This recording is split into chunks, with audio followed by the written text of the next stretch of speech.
Alors voilà, bien sûr, nous sommes très très heureux d'accueillir Antoine Aiello pour nous présenter ce projet mirifique de la plateforme Stella Mar. Alors je me suis dit, la prochaine fois que nous inviterons Stella Mar à l'université, il faudra extorquer la promesse d'une visite de Stella Mar, parce que c'est un endroit qui réconcilie justement l'otium latin et puis le labor, le labeur du scientifique Antoine. Merci d'être là.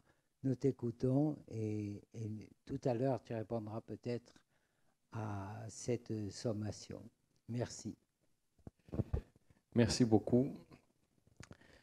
Alors, on va commencer par vous présenter en quelques mots ce qui nous a animés à moi et à toute une équipe, hein, parce que ce que je vais vous présenter là, ce n'est pas juste le fruit de mon seul travail, mais bien une équipe de scientifiques, au premier rang desquels Sylvia Agostini m'a accompagné au tout début de l'idée du projet. Et puis, bon, on l'a porté avec beaucoup d'autres personnes qui nous ont rejoints au fur et à mesure. Donc, je suis très content de pouvoir présenter ça devant le centre culturel dans le cadre d'un cycle et dans une salle qu'on a montée de toutes pièces avec une vision aussi des choses qui se matérialisent et qui se concrétisent. Donc, vraiment, c'est un plaisir multiple. Comme la démonstration que je vais essayer de faire aujourd'hui devant vous, puisque dans la démonstration, à travers le projet Stella Mar, qui est devenu une unité pleine et entière de l'Université di Corsica, il y a, à mon sens, plusieurs démonstrations en une seule. La démonstration sur le sujet scientifique, et j'essaierai de vous en faire découvrir la pertinence. Une démonstration sur la transformation de recherche en richesse, qui nous tient à cœur depuis quelque temps maintenant. Une démonstration aussi en termes d'économie, d'écologie, de dimension sociale, patrimoniale, qui va au-delà du seul sujet scientifique. Donc on va essayer d'y mettre là-dessus des chiffres, puisque c'est la lubie de tout le monde maintenant de dire mais ça rapporte quoi? C'est combien d'emplois créés ou combien d'emplois détruits, etc.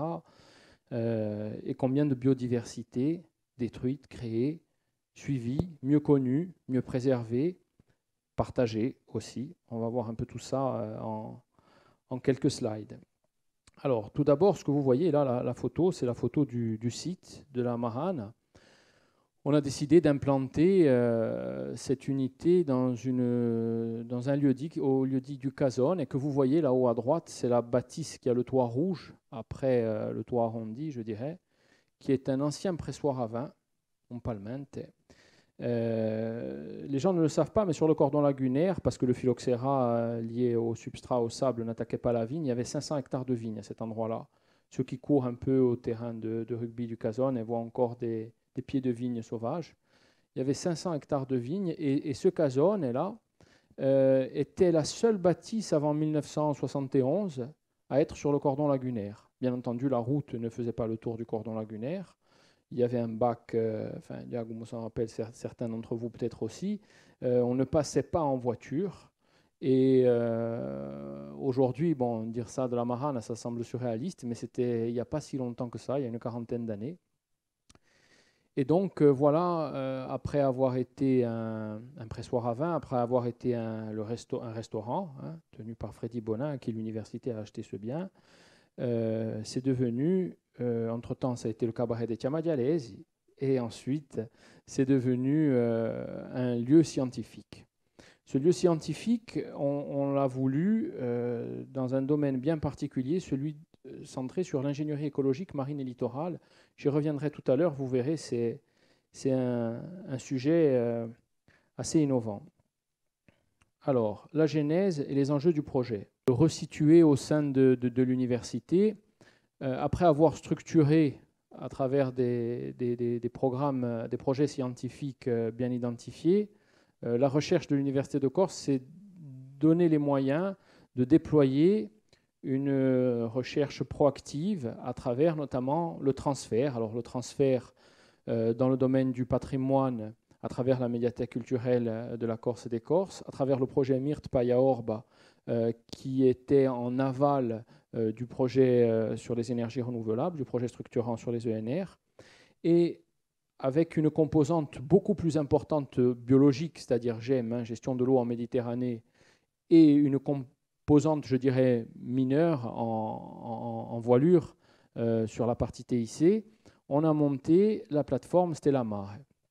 Là-dessus, le CNRS a décidé très vite, quand on leur a fait part du projet, de labelliser et d'en faire une unité mixte sur un sujet bien particulier, c'est celui notamment de la biodiversité, mais plus particulièrement des ressources halieutiques, donc des ressources qui sont exploitées par l'homme. Nous, on est parti d'un constat.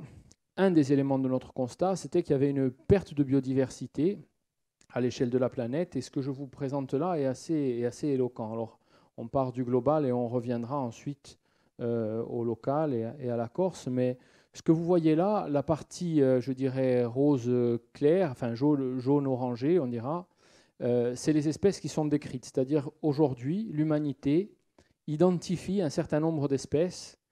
Et au vu des espèces qu'elle ne connaît pas, elle est capable de faire une projection. Et vous voyez que, bon, même si les scientifiques peuvent avoir des visions divergentes, il y a environ 10 millions d'espèces à découvrir. Certains disent qu'il y en a beaucoup plus, notamment dans des zones qui sont très peu accessibles.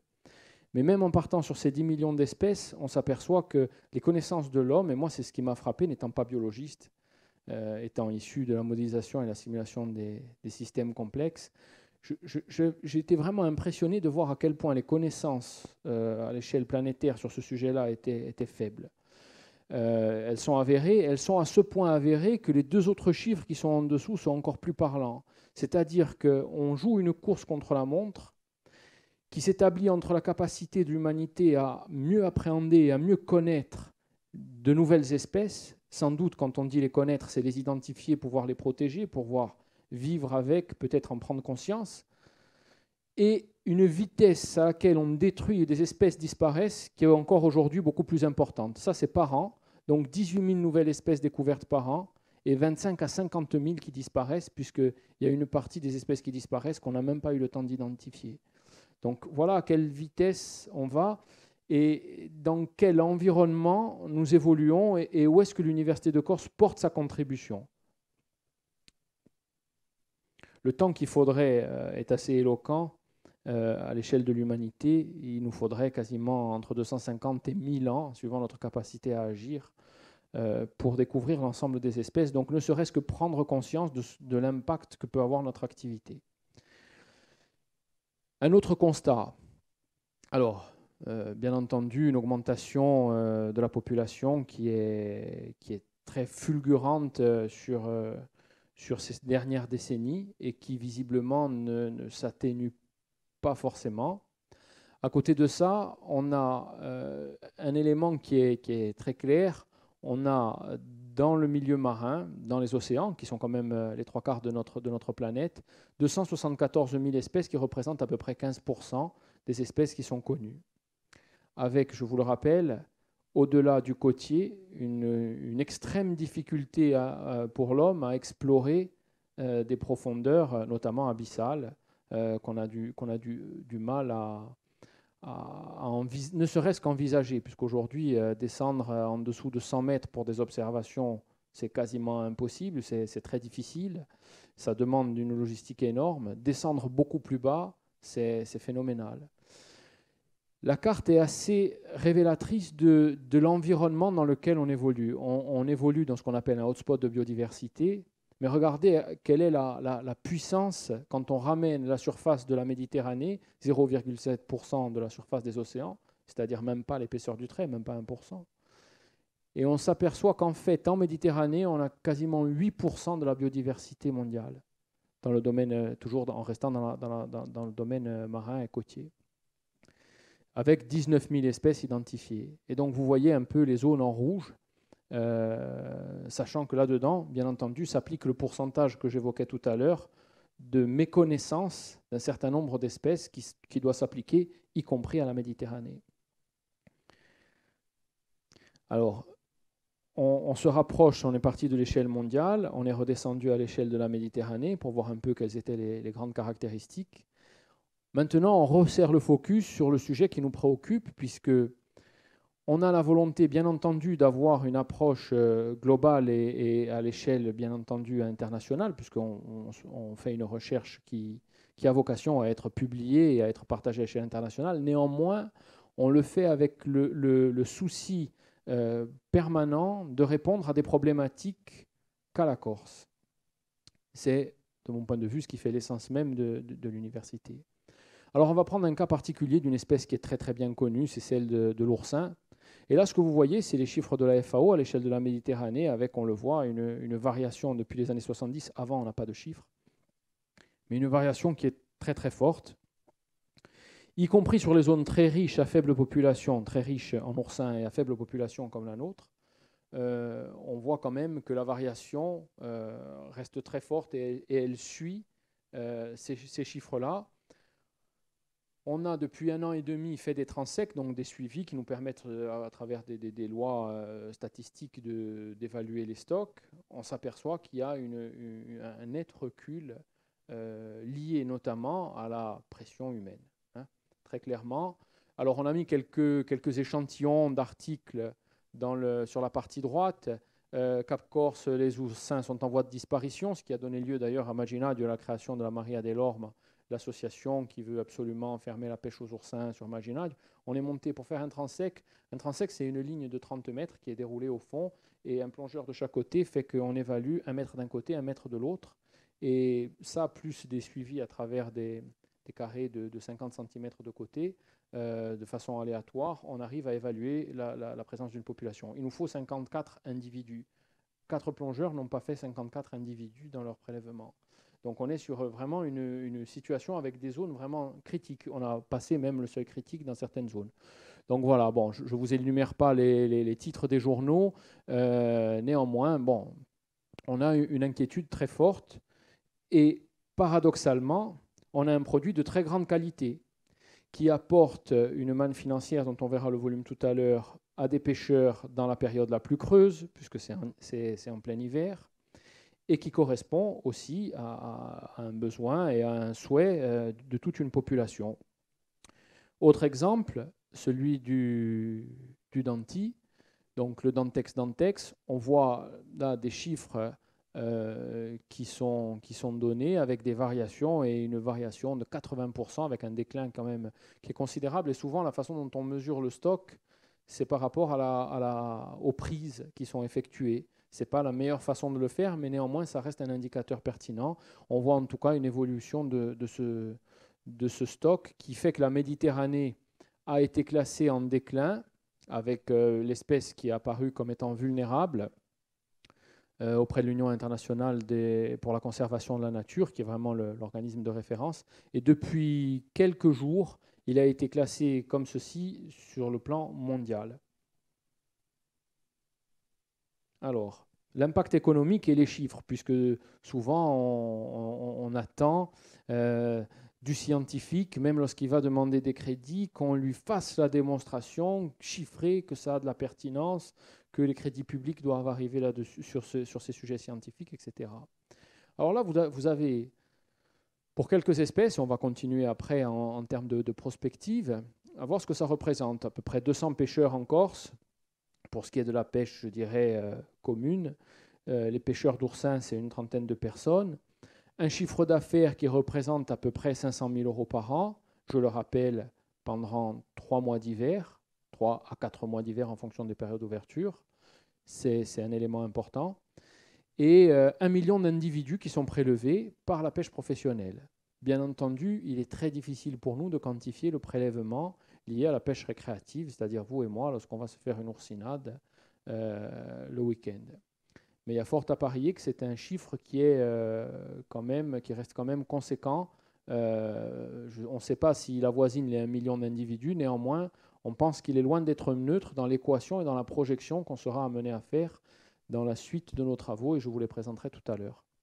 Alors, le homard, je le précise parce que 9 fois sur 10, quand vous demandez à des Corses s'ils savent s'il y a du homard ou pas, quasiment tous les Corses vous disent non, il n'y a pas de homard en Corse.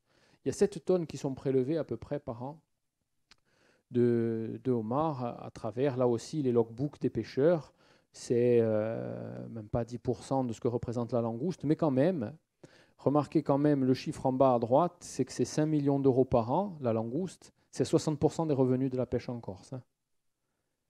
Et un des éléments qui a fait qu'on a choisi le homard comme espèce à étudier, c'est parce qu'elle a la même valeur économique, c'est-à-dire entre 60 et 80 kilos.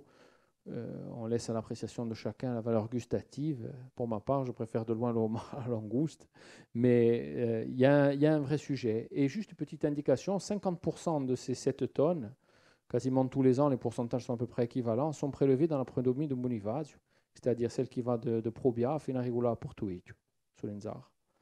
Donc c'est assez intéressant. Il faut savoir qu'on a découvert à travers la mémoire d'un vieux plongeur d'Ajaccio qui a travaillé pour l'ancêtre de l'Ifremer à l'introduction ou la réintroduction de homard en Corse à l'époque dans les années 80.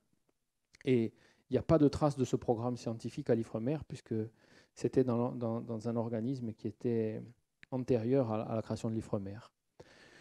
L'intérêt des programmes sur lesquels on a décidé de travailler sur d'autres espèces, c'est l'huître plate. Alors là aussi, c'est assez phénoménal. L'huître plate, c'est celle qui est exploitée depuis la haute antiquité par les Romains, notamment sur les temps de Diane. Elle est présente dans le milieu. Comme elle est présente dans le milieu, les ostréiculteurs qui travaillent dans cette zone collent des naissins d'huîtres creuses, hein, pas plates, parce que l'huître creuse, elle est maîtrisée.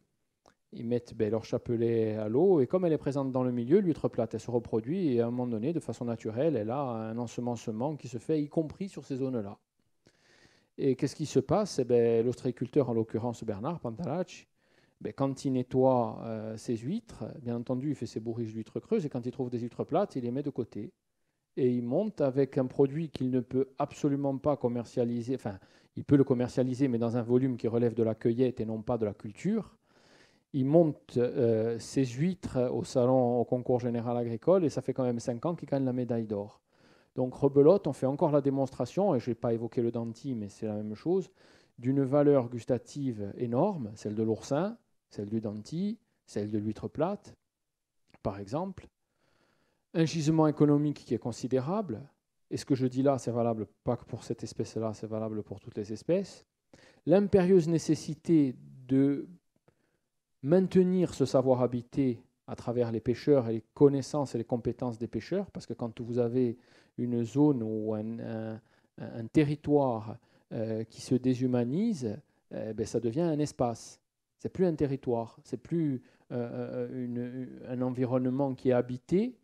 Et quand on perd ça, on perd le savoir-faire, bien souvent, quand les hommes n'y sont plus. Il n'y a qu'à voir quand s'est agi de refaire de la pêche au nas, plus aucun pêcheur ne savait pêcher à la nas. Et ils ont quand même pris la responsabilité pendant 1 mois de sortir les 3 mailles, de sortir les bistinari de leur bateau dans le plan langouste et de pêcher quand même à la nas, en n'ayant plus ce savoir-faire-là. Donc tout ça pour vous dire qu'il y a un gisement économique aujourd'hui qui est colossal. Il s'accompagne d'un gisement social et culturel et patrimonial, qui aujourd'hui est difficile à quantifier, mais qui pour nous est vraiment capital, et qui peut être synonyme de dynamisme très puissant, en dehors de tous les sujets scientifiques pertinents que je vais vous présenter tout à l'heure. Sur le danti, bien entendu, il y a la capacité à aller sur un marché qui est au moins européen. Je ne vous fais pas le laïus sur la qualité de la chair du danti. Cette espèce, elle pourrait avoir des débouchés en termes de travaux, ce qui nous concerne. La maîtrise de la reproduction de cette espèce pourrait déboucher à la fois dans un produit d'aquaculture, mais aussi servir au réensemencement ou à la restauration écologique, parce qu'on voit que les stocks naturels baissent considérablement. Enfin, la céréole. Là, par contre, on est sur un programme qu'on a développé avec Gloria Maris, avec Philippe Riera, qui était le 2e producteur français quand même. Hein. On produisait un 6e, enfin on produit toujours à peu près un 6e de la production aquacole française. Depuis peu, il a racheté le numéro 1 à Boulogne, Aquanor, et il a souhaité qu'on monte ensemble un programme avec le pôle de compétitivité Acumer, un programme sur la céréole. C'est pour ça que lorsque vous viendrez à Stellamar, parce que j'espère que vous viendrez, vous verrez un grand bassin qui fait 75 mètres cubes. Les entreprises qui sont là disent bon, ça c'est votre piscine personnelle, etc. Donc je leur ai promis qu'à la fin du chantier, ils pourraient se baigner. Mais avant, je vais prélever les géniteurs de céréales, dont le plus petit fera 10 kilos, et on verra qui va se jeter à l'eau dans la piscine. Donc, quand vous viendrez, j'espère qu'on aura commencé à prélever les géniteurs. Là, il y a un enjeu juste pour que vous fassiez un peu la multiplication. Hein. C'est 21 000 tonnes qui sont importées par an en Europe. On parle juste de l'importation. On ne parle même pas de ce qui est pêché et produit par les Européens. Hein. 15 euros du kilo et on voit qu'on est rapidement au-dessus de 300 millions d'euros. On est sur des volumes qui sont énormes. Donc le gisement aujourd'hui, il se fait même en termes de R&D, il se fait chez nous.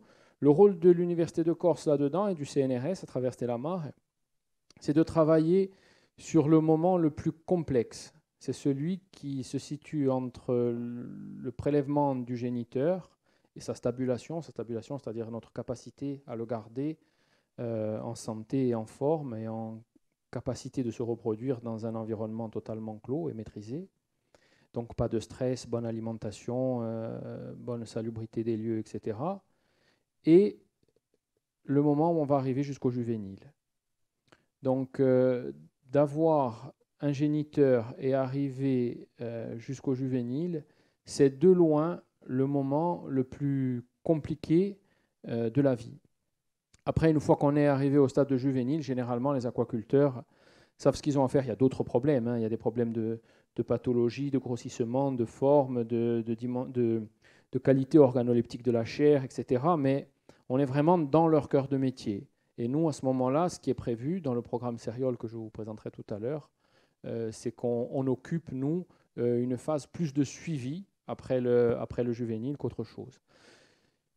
Tenez, un autre programme qui a vu le jour à Stellamar, qui ne relève absolument pas d'une dimension économique, mais pour le coup qui porte sur une espèce qui va disparaître, puisqu'elle est vraiment dans le top 5 des espèces ultra protégées. C'est celle de la patelle géante. Ceux qui ont peut-être un peu d'attention pour ces espèces, et on en trouve beaucoup sur les Lavèdes, on en a répertorié plus de 14 000. On en a sur le port de commerce de Bastia.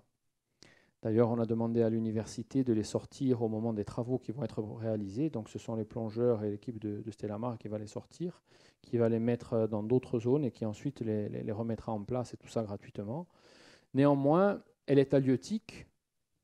Et oui, c'est son prélèvement qui a fait qu'à un moment donné, elle a quasiment disparu. Alors, elle est facile à prélever, si tant est qu'on a un couteau avec une lame pas trop souple. Mais parce que sinon elle se colle et elle vous empêche de la décoller. C'est un fruit qui devient à peu près de cette taille-là quand il a maturité. Et il a disparu de son aire géographique qui est la Méditerranée occidentale. Hein. On part, si vous vous êtes intéressé tout à l'heure, je vous fais voir un peu la cartographie du Paléolithique jusqu'à nos jours et on s'aperçoit que du 19e jusqu'aux années 50, là il y a eu un déclin fabuleux. Et elle disparaît de cette seule zone qu'elle occupe à l'échelle de la planète. Donc le seul gisement encore vraiment puissant en nombre, il est en Corse. Et là, moi, j'y vois vraiment une capacité pour l'université, mais aussi pour la Corse, de faire un peu ce qu'on a fait quand on a remis des gypaètes ou lorsqu'on a pris Ugerve ou une Sardaigne, qui dit Ugerve ou Corsusardo, et qu'on l'a réintroduit chez nous, puisqu'il était présent jusqu'au 19e. Moi, mon idée, ce serait de dire que si demain l'Université de Corse parvenait à maîtriser la reproduction de cette patelle, eh bien, elle pourrait, en trouvant des homologues tout autour de son aire géographique naturelle, pouvoir renvoyer, monter des programmes de restauration écologique et la faire se retrouver dans l'environnement qui est le sien, avant que l'homme ne la fasse disparaître de 95% des zones qu'elle occupait. Donc voilà, il n'y a pas de dimension économique à proprement parler, mais une dimension en termes de biodiversité, une dimension patrimoniale qui est colossale. Et il y a un sujet scientifique qui est excitant en plus. Donc on va rentrer les premiers géniteurs, puisqu'on passe devant des commissions assez complexes, hein, avant de pouvoir aller prélever des géniteurs d'espèces protégées comme cela. On passe par une commission de l'ADREAL au niveau territorial, mais on monte surtout au niveau national et on a obtenu tous les agréments pour pouvoir le faire. Un programme sur les post-larves qui tend à mieux connaître dans les premiers moments de la vie, parce que les 19 000 espèces dont je vous ai parlé, généralement on les connaît dans leur morphologie, leurs différentes morphologies, à partir du juvénile jusqu'à l'adulte. Et nous, ce qui nous intéresse, c'est juste après l'œuf, au moment où on a le stade post-larvaire, jusqu'au juvénile. Et on s'aperçoit qu'on a des stades qu'on ne connaît pas du tout. Donc, Laurelène Garce, qui est la doctorante de Silvia Agostini, est dans un programme LIFE. Et dans le cadre de ce programme LIFE, eh bien, on est en train de les étudier. On établit un atlas qui prend forme maintenant et on a des résultats en Corse qui sont très, très intéressants. Tout ce qui est partie phyto et zooplancton, alors il nous intéresse à double titre parce qu'il y a des espèces à découvrir qui sont colossales. Si l'université a choisi de mettre Stella Mar là où elle est sur le cordon lagunaire, c'est parce qu'elle était à cheval entre deux milieux. Et le milieu de l'étang de Turline ou l'étang de Bigoulia, c'est un milieu très très riche qui malheureusement s'anthropise, mais qui est très très riche, qui a été un poumon économique énorme. Et il nous permet d'avoir à la fois la relation entre le milieu d'eau saumâtre et le milieu marin.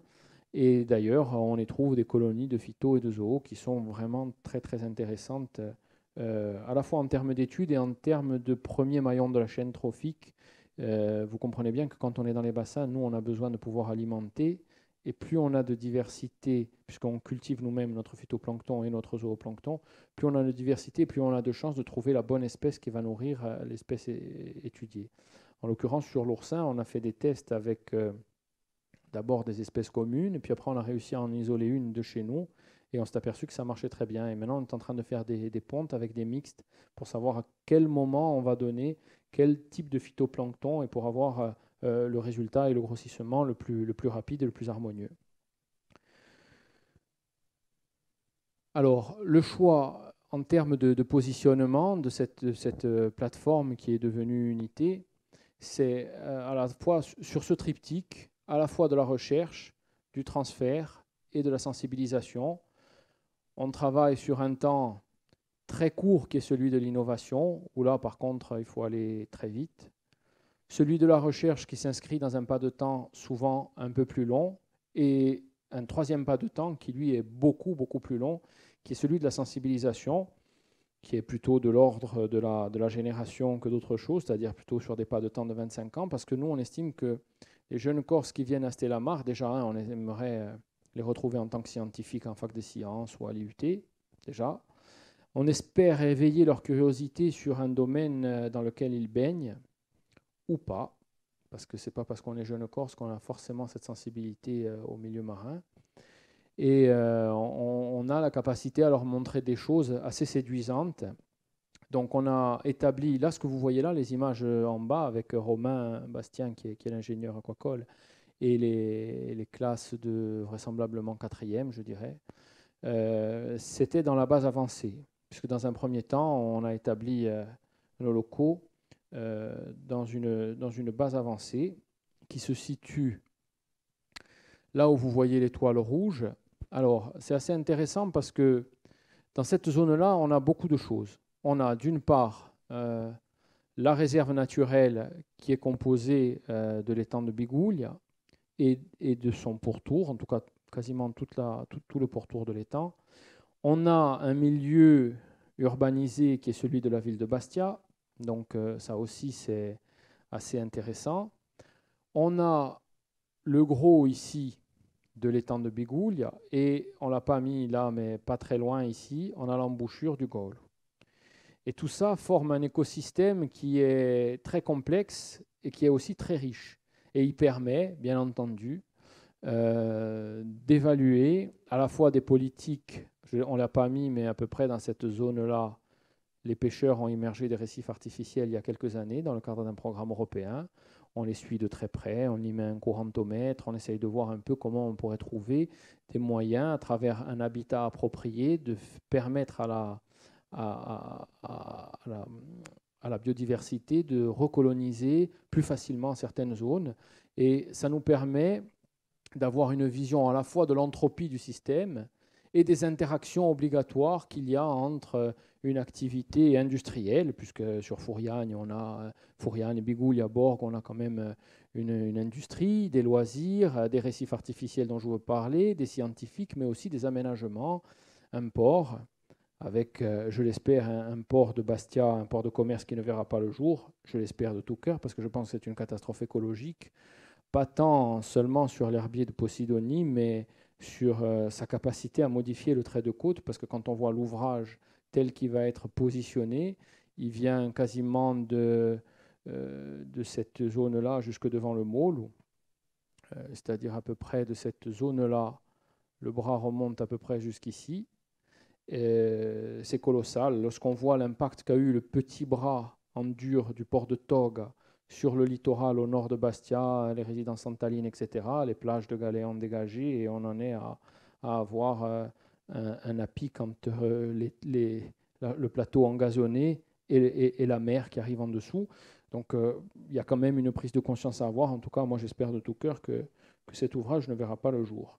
Donc passons là-dessus. En tout cas, on est à coup sûr sur un lieu et sur un environnement qui est tout à fait conforme à la réalité. Alors, qu'est-ce qu'on a fait? On a décidé d'implanter un laboratoire qui faisait 353 mètres carrés. Donc, vous voyez les plans qui se sont matérialisés, les plans en haut à droite, qui se sont matérialisés très concrètement sur la partie gauche. On a réussi avec ces installations-là que vous voyez ici. Vous en voyez quasiment l'intégralité, à part la petite salle de 2 mètres carrés ici, qui est une salle de phytoplancton, qu'on ne voit pas sur l'image. Vous voyez toute la plateforme.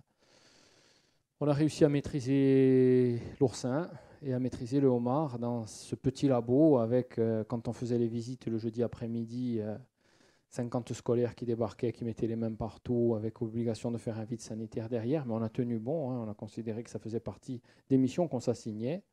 En gros, dans des conditions très mauvaises, puisque tel que vous le voyez là, vous voyez sur le plan là, ici, en fait, il y a 3 circuits fermés. Ce qui veut dire que quand on travaille sur un circuit fermé, lorsqu'il y en a un qui fait une expérimentation sur l'oursin, elle a forcément des conséquences sur le homard. Donc voilà un peu à la fois les contraintes qui nous ont accompagnés, mais aussi les résultats plus qu'honorables qu'on a pu obtenir avec un petit outil.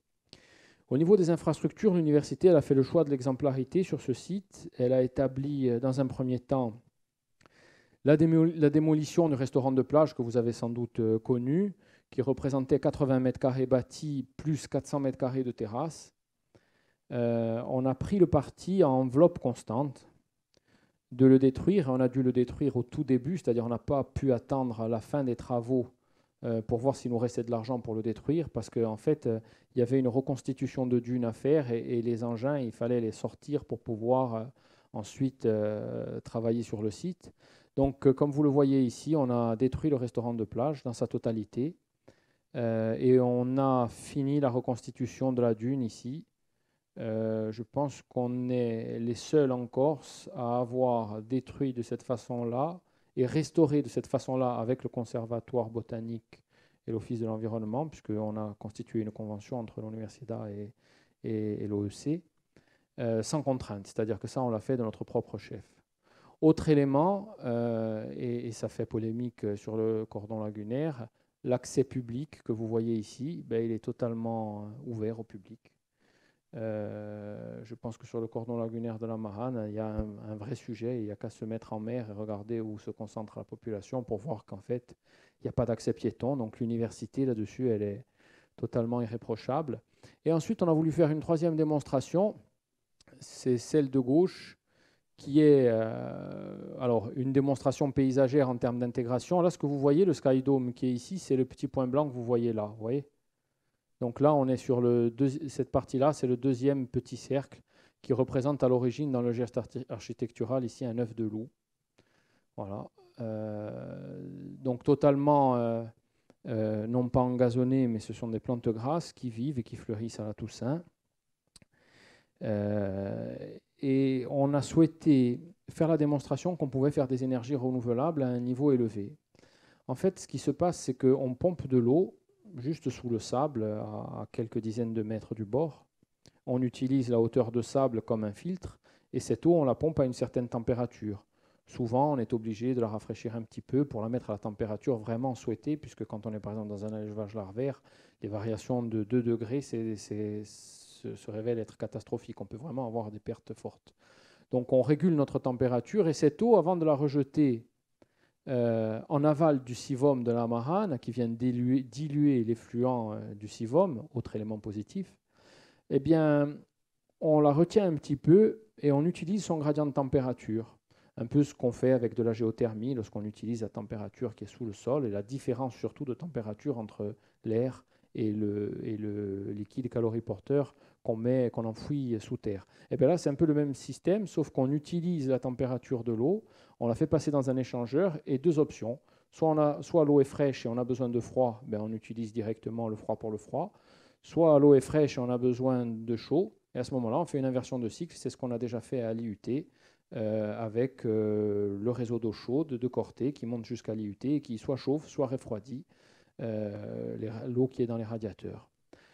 C'est quand même 51% des besoins énergétiques qui sont couverts et 13 tonnes de CO2 qu'on ne rejettera pas tous les ans.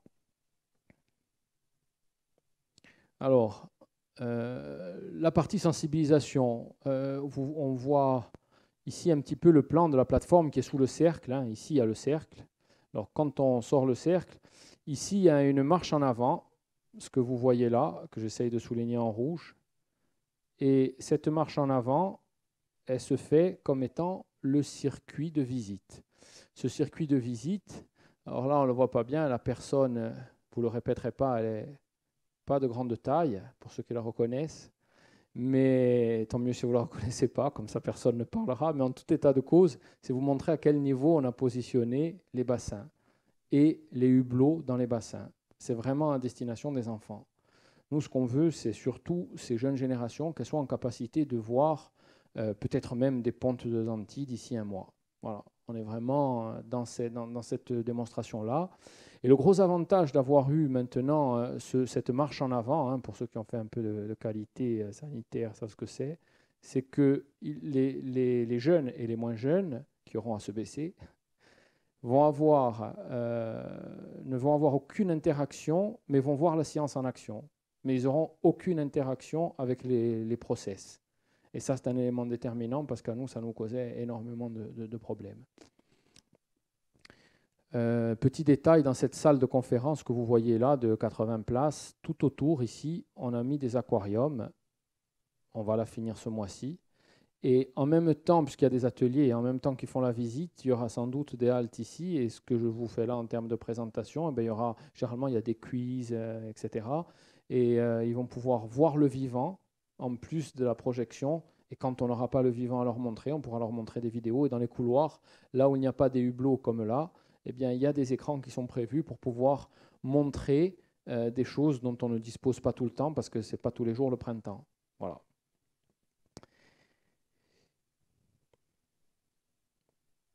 Alors là, vous voyez un petit film, pour ceux qui connaissent la zone, bon, on est dos à la mer, et vous allez voir ce qu'on a pu réaliser du 15 novembre 2013, du 15 octobre 2013 là on n'est même pas en octobre 2014 quand la vidéo sera terminée. Donc on a fini avec 1 an d'avance de phase, ce qui nous a permis d'ailleurs de redemander des crédits pour faire l'étage qu'on avait prévu dans le petit cercle. C'est la dalle que vous voyez là, en fait. Cette dalle qui commence à se matérialiser ici. En fait, ici va arriver le petit cercle du toit, c'est-à-dire cette partie-là. Et sous ce cercle-là, on avait une réserve, on a déposé un permis et on a pu obtenir la possibilité de faire une extension plus tard. Ben, finalement, on n'a pas fait plus tard, on l'a fait tout de suite. Voilà. On est en train de fermer là, les cloisons sont terminées à l'extérieur. Et on va finir l'intérieur, je pense, avant le mois de septembre. Donc là, vous voyez, c'est une structure métallique galvanisée à chaud, ce qui nous a valu la fabrication ici, l'envoi sur le continent. la récupération. C'est la seule chose à peu près qui tient correctement, parce que même dans les bétons, il faut que les aciers soient vraiment bien protégés, parce que sinon ils rouillent et ils cassent. C'est un milieu qui est très agressif, hein. Je ne sais pas pourquoi tous ces touristes ils veulent faire absolument leur maison au bord de l'eau, ou laguneri adamant tout le monde. Ouais.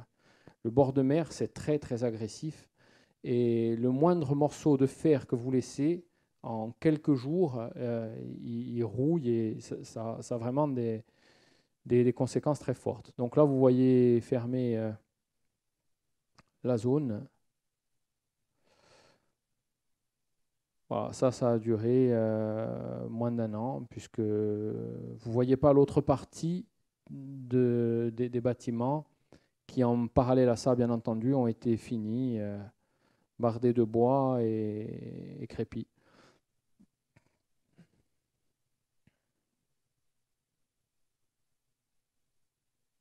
Alors, entre-temps est arrivé le programme Sériol et la sollicitation de Philippe Riera, je le disais tout à l'heure. Et dans la zone qu'on ne voit pas bien là, ici, qui semble être un terrain vague, on a implanté un GN5, c'est-à-dire le bâtiment des géniteurs le bassin géniteur numéro 5, qui fait ici 17 mètres de long et à peu près 6-7 mètres de large. Voilà. Si vous venez aujourd'hui, ici c'est bardé jusqu'en haut, ça c'est fermé déjà. Ici tout est bardé de bois et il n'y a quasiment plus d'ouvriers. On commence à voir le bout.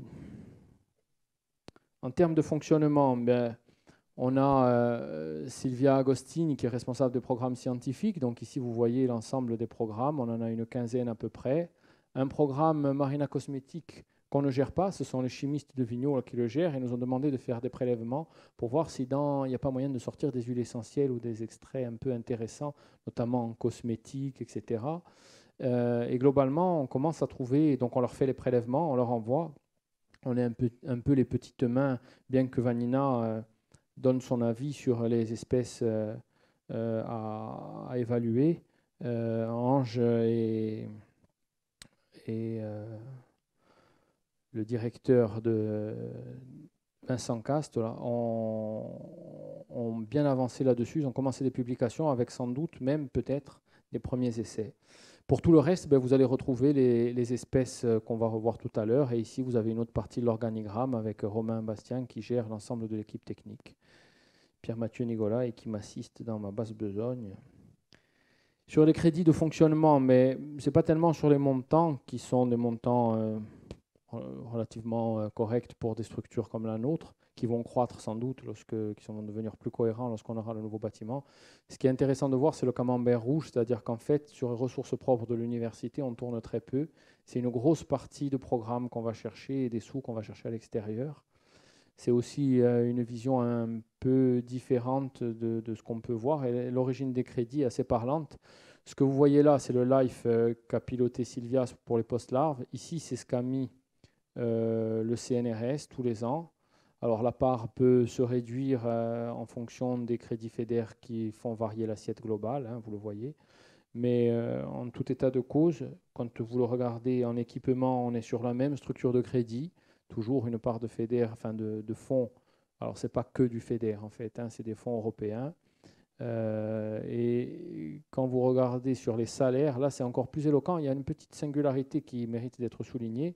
Ça c'est le poste de Romain Bastien, c'est un ingénieur d'études. Et ça c'est le poste de Jean-C. Gualtier. La CITEC met à disposition à temps plein, et c'est une première à ma connaissance, je pense être assez bien renseigné sur le sujet, où une entreprise en Corse, c'est vrai même encore plus pour les entreprises d'ailleurs, finance un poste d'ingénieur et le met à 100% à disposition et sous la direction universitaire. Ça vaut le coup d'être souligné. Là, ce qui fait varier, c'est sans doute un petit peu de salaire, mais c'est plus l'assiette globale, la variation de 6 à 8% en fait. Pour les autres, ce sont les postes administratifs qu'a mis l'université à disposition de la structure. Donc vous voyez, 80% des crédits, quand on fait le bilan global, on va les chercher ailleurs. Petite indication, mais on suit nos 15 programmes avec des tableaux de bord. Chaque programme a une liste d'actions que vous voyez là sur la gauche, avec un Gantt habituel, suivi dans le temps. Je n'ai pas tout mis, mais à chaque fois, il y a, action par action, il y a un détail encore plus important. Ça permet de suivre ça tous les 3 mois, l'état d'avancement des projets, avec une petite gestion analytique quand même des crédits qui est à souligner pour les directeurs de composantes qui sont dans la salle ou les administratifs qui ont à se la farcir, savent ce que ça veut dire. En tout cas, une gestion des crédits qu'on essaye, qu'on veut la plus opérationnelle possible parce qu'on est contraint à la justification quasiment de 70% des crédits, donc on essaye d'anticiper tout ça. Voilà, terminé pour la partie administrative. La partie, entre guillemets, excellence et labellisation. Alors, à travers toutes ces labellisations, il y en a quelques-unes qui méritent d'être soulignées. Celle du CNRS qui a souhaité faire de Stellamar une unité, donc l'unité 3514, c'est une UMS, unité mixte de service. Personnellement, je n'ai pas souhaité est-ce que ça devienne une USR ou une UMR, puisque la proposition et la discussion avaient eu lieu, ne serait-ce que pour ne pas déstabiliser l'UMR SPE, moins l'UMR LISA, parce qu'on n'a pas d'interaction chercheur, mais je pense que le schéma qui a été déployé à l'Université de Corse doit être défendu bec et ongle contre une vision du CNRS qui divise pour régner. Je pense qu'il faut qu'on reste sur des masses critiques qui soient importantes. Voilà. Et ça ne nous empêche pas de faire de la recherche. On n'attend pas après le S que nous octroie ou pas le CNRS pour en faire ou pour ne pas en faire. Mais en tout cas, elle a labellisé, elle a mis une unité à une période quand même de la vie du CNRS qui est à la réduction et à la concentration des unités. Un observatoire au milieu qui est quand même un LABEX auquel on participe, bon, qui de mon point de vue reste quand même quelque chose de malheureusement marginal, hein, je le dis très clairement, mais bon, on est dans la boucle et on est labellisé par l'INE qui nous suit de très près en dehors de cet OHM. Il y a quand même toute l'activité de Stellamar qui les intéresse énormément puisqu'on est quasiment, on est leur base avancée en Méditerranée, hein, pour ce qui est du CNRS. Et c'est affirmé comme tel dans les déclarations nationales. En dehors du RET et de l'ARC maintenant, puisque c'est plus le pôle de presse euro-méditerranéen, on remarquera quand même 2 pôles de compétitivité. Le premier, on a été le chercher le 17 décembre 2009 par un vote à l'unanimité. On est content que le pôle de compétitivité maire nous ait labellisé, mais un autre pôle de compétitivité est venu nous demander de nous labelliser. Et là, c'est intéressant. Alors, le pôle AccuMer, c'est le pôle dont le sujet est de la valorisation des produits de la mer. Et ils l'ont dit de façon publique, peut-être certains d'entre vous l'ont vu à travers son président, Delpierre, a dit très clairement, vous avez au moins 7 ans d'avance sur nous. Mais cette avance-là, c'est le rythme de temporalité que j'évoquais tout à l'heure sur le transfert. Notre idée, c'est véritablement d'être à la pointe et d'y rester. Donc pour ça, il faut cadencer au bon rythme. Voilà. Et cette avance-là, on est les seuls à l'avoir, en tout cas en France, parce qu'il y a d'autres sites comme Héraclion qui est à l'origine de l'idée qu'on a eue aujourd'hui. Et si on l'a implanté sur le cordon lagunaire, c'est parce que avec des personnes qui sont dans la salle, on a pris le professeur d'Ivanac à Héraclion, on l'a mené chez nous, on lui a fait faire le tour en lui disant « mais d'après toi, où est-ce qu'il faut l'implanter ?»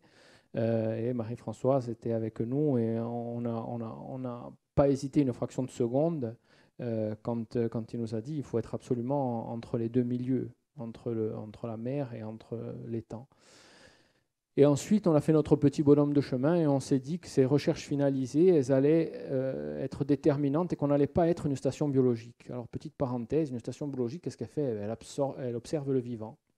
Elle observe l'évolution de la salinité de certaines espèces, la température, les changements globaux, etc.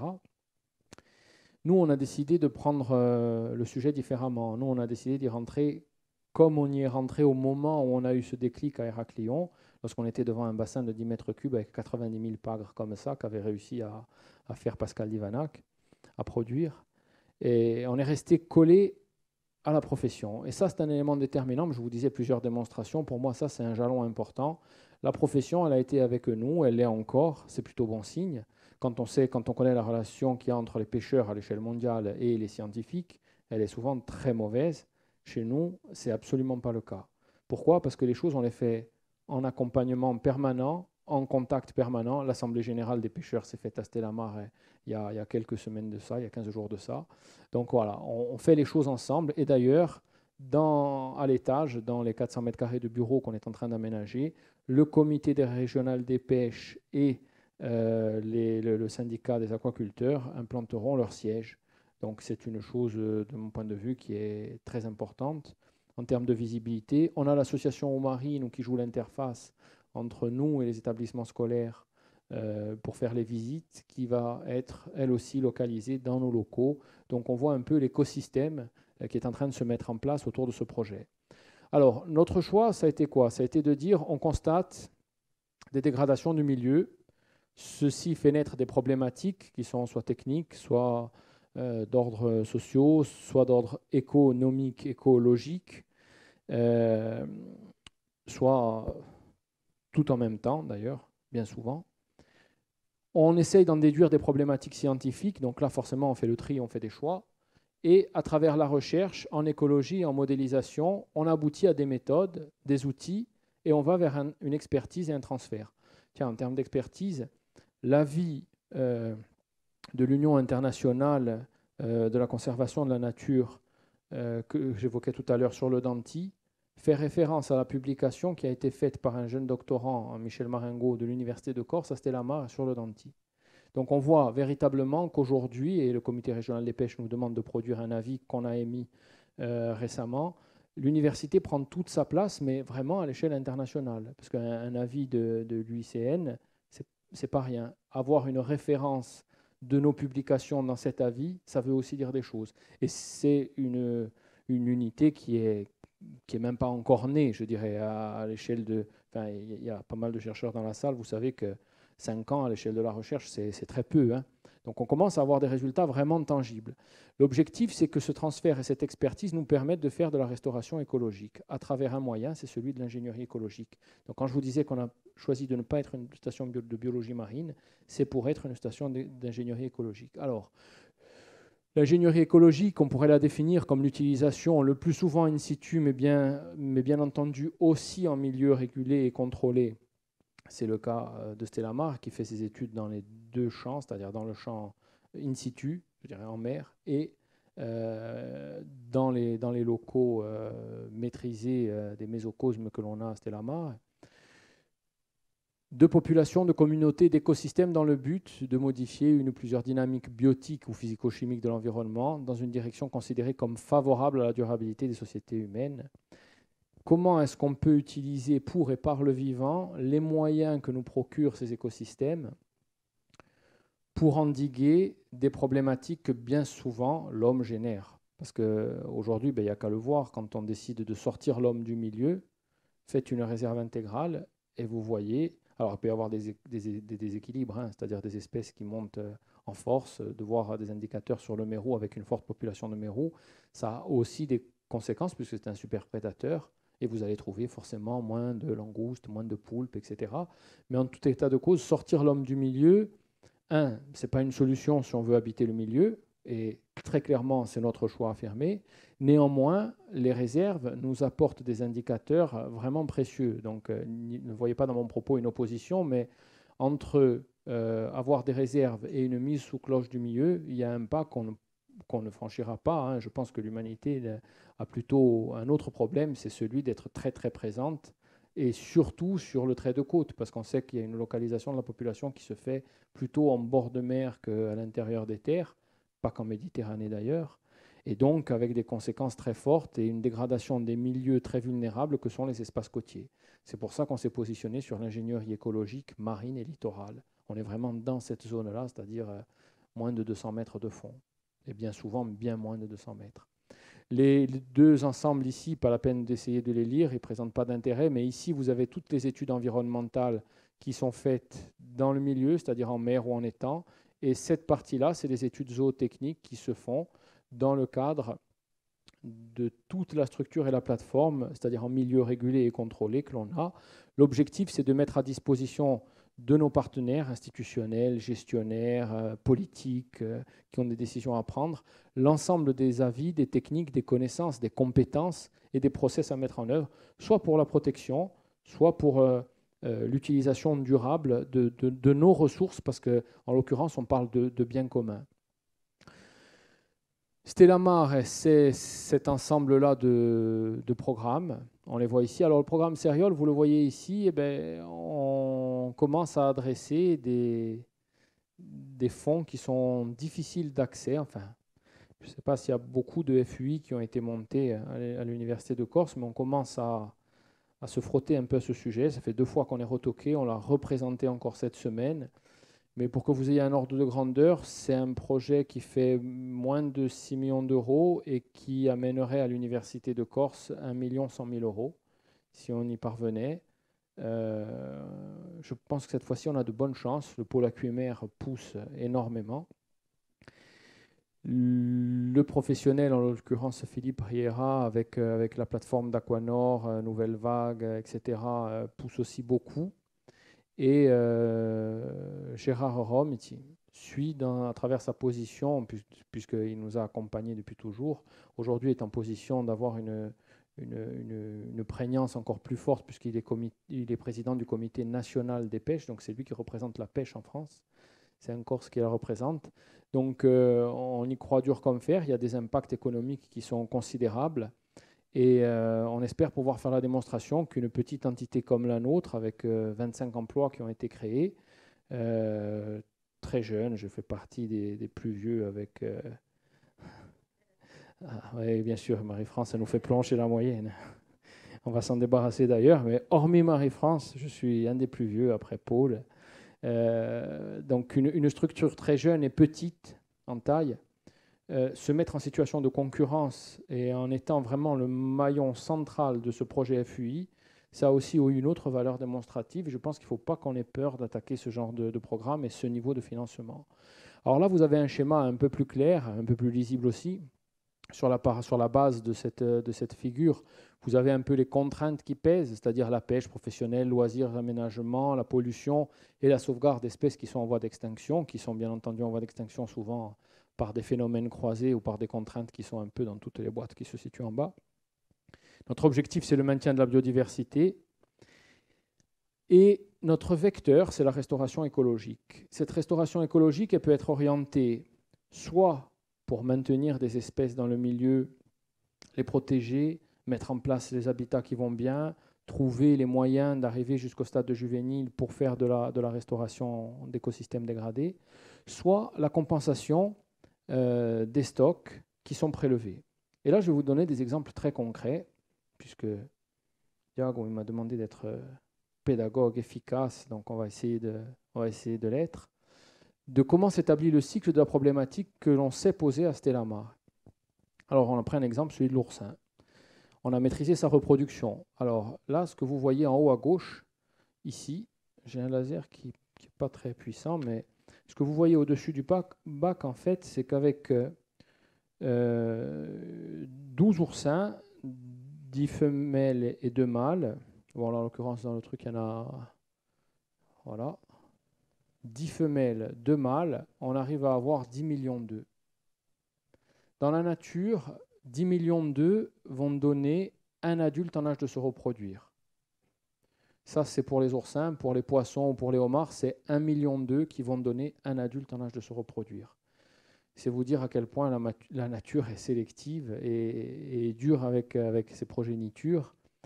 Néanmoins, ce phénomène et ce mode de reproduction nous offrent une chance inouïe. C'est-à-dire que dans cet interstice-là, si on arrive à s'immiscer, on a le matériel qui pourrait nous permettre d'avoir quasiment de la ressource à profusion. Démonstration, 1 million d'œufs donne 100 000 post-larves. 100 000 post-larves dans le milieu naturel donnent 100 juvéniles. Ces 100 juvéniles donnent un adulte en âge de se reproduire. Nous, ici, avec 12 oursins, 10 femelles, 2 mâles, on arrive à faire à peu près 50 000 juvéniles. Et là, vous voyez un peu la proportion, et encore, on va sans doute s'améliorer. Et là, on est sur un champ où vraiment on perçoit la vraie lumière de ce que peut représenter Stellamar. Alors, bien entendu, bon, on a été un peu... comment dire, on a mis des représentations assez romantique de ce qu'est la barque corse. Néanmoins, bon, il en reste des pêcheurs avec ces barques-là. Ces pêcheurs, ils vont continuer à prélever des stocks d'oursins. À la vitesse à laquelle on va, lorsqu'on discute avec Maxime Bianchini, qui est le vice-président du comité régional sur la pêche oursinière, qui est un très bon pêcheur de Bonifacio, dans une zone où il y a une pression de population qui est faible, un bassin de population qui reste faible, Porto Etio, Bonifacio, Probia, il voit une variation très forte des stocks d'oursins et il me dit dans 5 ans, on n'en aura quasiment plus. Donc, on est dans un schéma où on a un milieu de très bonne qualité, des pêcheurs qui savent pêcher, des vrais pêcheurs. D'ailleurs, vous remarquerez que dans cette prud'homie, ils ont été ouverts que 3 mois et pas 4. Du 1er janvier, non pas du 15 décembre jusqu'au 31 mars et non pas jusqu'au 15 avril. Donc, quand même, ils ont une vision de la gestion. Bon, c'est leur gagne-pain, mais ils ont une vision qui n'est pas celle du prédateur. C'est vraiment des pêcheurs. Et malgré ça, on voit un recul, mais qui se fait à l'échelle humaine, même très courte, 5 ans, c'est rien. Donc, nous, ce qu'on veut, c'est pouvoir apporter des juvéniles dans le milieu, ici.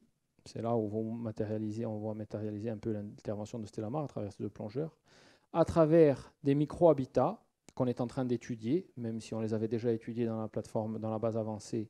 On va continuer à travailler sur des micro-habitats. Ça va être des cubes à peu près de 50 cm de côté. Quand on dit micro-habitat, c'est tout petit. Et là-dedans, on va pouvoir y mettre vraisemblablement 50 000 oursins qui vont avoir une taille à peu près d'1 millimètre. La question qui va se poser à nous, il y en aura plusieurs, il y aura sans doute de la casse, il y aura sans doute des échecs, c'est de savoir comment est-ce qu'on va faire le suivi. Alors pour pallier un peu à ça, on va le faire dans des zones où on a constaté une baisse très très forte de la population d'oursins pour pouvoir voir si les micro-habitats qu'on va réensemencer vont pouvoir faire une restauration écologique efficace. Parce que compter des individus à 1 mm, c'est très difficile. Donc on a des contraintes qui pèsent quand on va aller dans le milieu et on aura sans doute des difficultés du premier coup. Là aussi, preuve de l'interaction avec les professionnels, c'est dans les 4 prud'homies de Corse qu'on va faire cette expérience et les 4 sites ont été choisis avec les pêcheurs. Voilà. Au passage, les études de Stellamar depuis 1 an et demi sur de la génétique qu'on fait en partenariat avec l'Université de Toulon, qui est un très bon laboratoire de génétique, ont montré une particularité.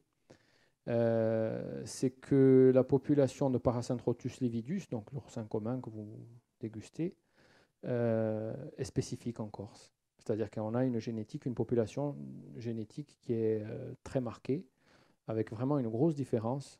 En apparence, bien entendu, non, mais c'est comme notre population. Jusqu'à il n'y a pas longtemps, les études qui avaient été faites par l'université, par Laurent Varese, ils montraient quand même qu'il y avait une spécificité d'un point de vue génétique très fort. Et bien là, non seulement elle a une génétique qui est spécifique, la population d'oursins en Corse, mais en plus, elle est homogène. Ce qui veut dire qu'elle s'est mélangée tout autour de la Corse.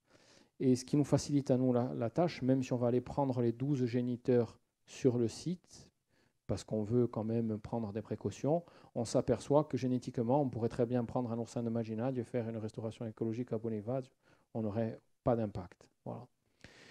Donc tout ça, ça veut dire aussi des choses, c'est que si demain on veut préserver la ressource au moment de la vente, et s'il y a de l'oursin corse qui est vendu dans des bocaux, comme c'est un petit peu le cas aujourd'hui, mais ça reste artisanal, on est capable, en prélevant un peu de corail dans ce bocal, nous, d'apporter la contribution aux pêcheurs en disant on est capable de vous dire si c'est de l'oursin corse ou pas. Voilà un peu où est-ce qu'on en est sur le plan scientifique. Donc l'idée, c'est de savoir combien est-ce qu'on va prélever annuellement dans le stock, et en fonction de ce prélèvement-là, se mettre d'accord bien entendu avec la profession et les gestionnaires, dire combien est-ce qu'on va mettre de juvéniles dans le milieu pour essayer d'effacer complètement l'impact de l'homme sur cette espèce. Autre exemple très concret, alors ça va se passer vraisemblablement au printemps de l'année prochaine. Autre espèce, si on y parvient à avoir les juvéniles, les homards. Alors, bien entendu, la question ne se serait pas posée si on maîtrisait la langouste, on se serait lancé sur la langouste. La première chose que m'a dit Pascal Divanac, quand on a commencé à choisir, mets-toi sur la langouste, alors ça fait depuis les années 75 qu'il n'y arrive pas.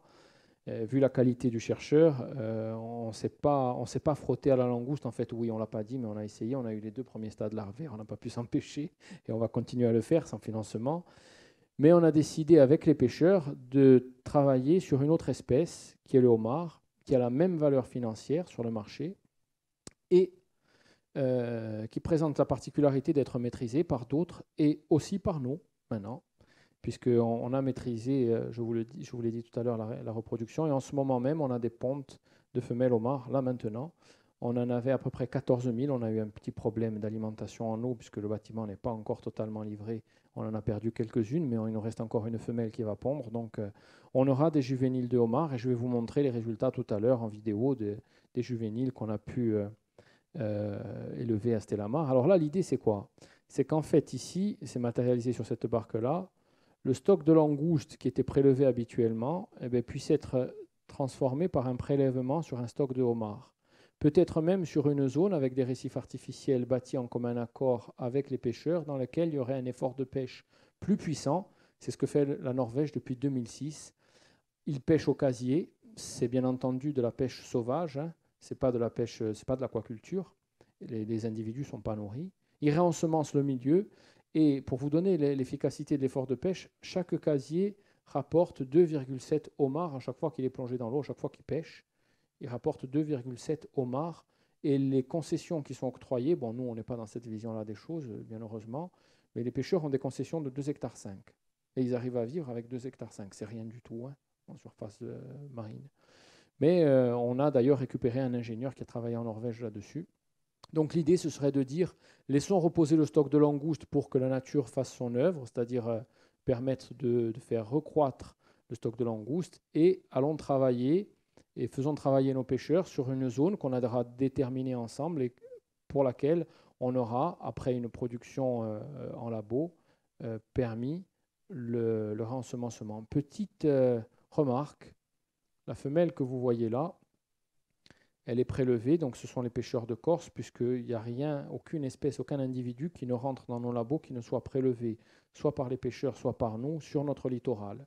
Là aussi, principe de précaution, on pense qu'on a une valeur patrimoniale importante, et tant qu'on n'a pas fait des études génétiques, d'ailleurs la première qu'on a fait a été vraiment un grand révélateur sur l'oursin, on a sans doute des spécificités qu'on va pouvoir exploiter. Pas aujourd'hui, là, immédiatement, mais qui ont une grande valeur et qui aujourd'hui est méconnue. Qu'est-ce qu'on fait? Donc, on ne prend rien en dehors de notre littoral corse. Et cette femelle que vous voyez là, qui pond, une fois qu'elle a fini de pondre, généralement, on l'équipe d'un petit émetteur acoustique parce qu'on aimerait bien pouvoir la suivre un petit peu. En ce moment même, on fait des relevés depuis à peu près un an sur une épave dans laquelle on avait prélevé les femelles. Et les femelles, on va et on les remet à l'endroit où elles ont été prélevées. C'est-à-dire impact de Stellamar sur le milieu, 0. L'individu adulte, il est remis, après avoir pondu, bien sûr. Merci madame. Veuillez rentrer chez vous et on vous accompagne. Donc on les remet, on plonge et on les a remis en l'occurrence sur une épave sur le Cap Corse, là où on les avait prélevés. Là où ont été prélevées deux d'entre elles, la troisième, la première en fait qu'on a prélevée cette année, elle a été prélevée à Calvi. Elle sera remise sur le point GPS que nous a donné le pêcheur quand il nous apporte la femelle. Voilà un peu l'idée. Et surtout, on ne veut pas savoir, on ne veut pas créer de lignée. C'est-à-dire là, pour le coup, étant donné qu'on maîtrise, la reproduction naturelle nous va très bien. La femelle homard, elle a une particularité, elle a une spermathèque, c'est-à-dire qu'elle ne peut être fécondée qu'au moment où elle a fait sa mue, où elle est molle. Le mâle peut la pénétrer à ce moment-là et elle garde suffisamment de sperme pour pouvoir faire 3 pontes.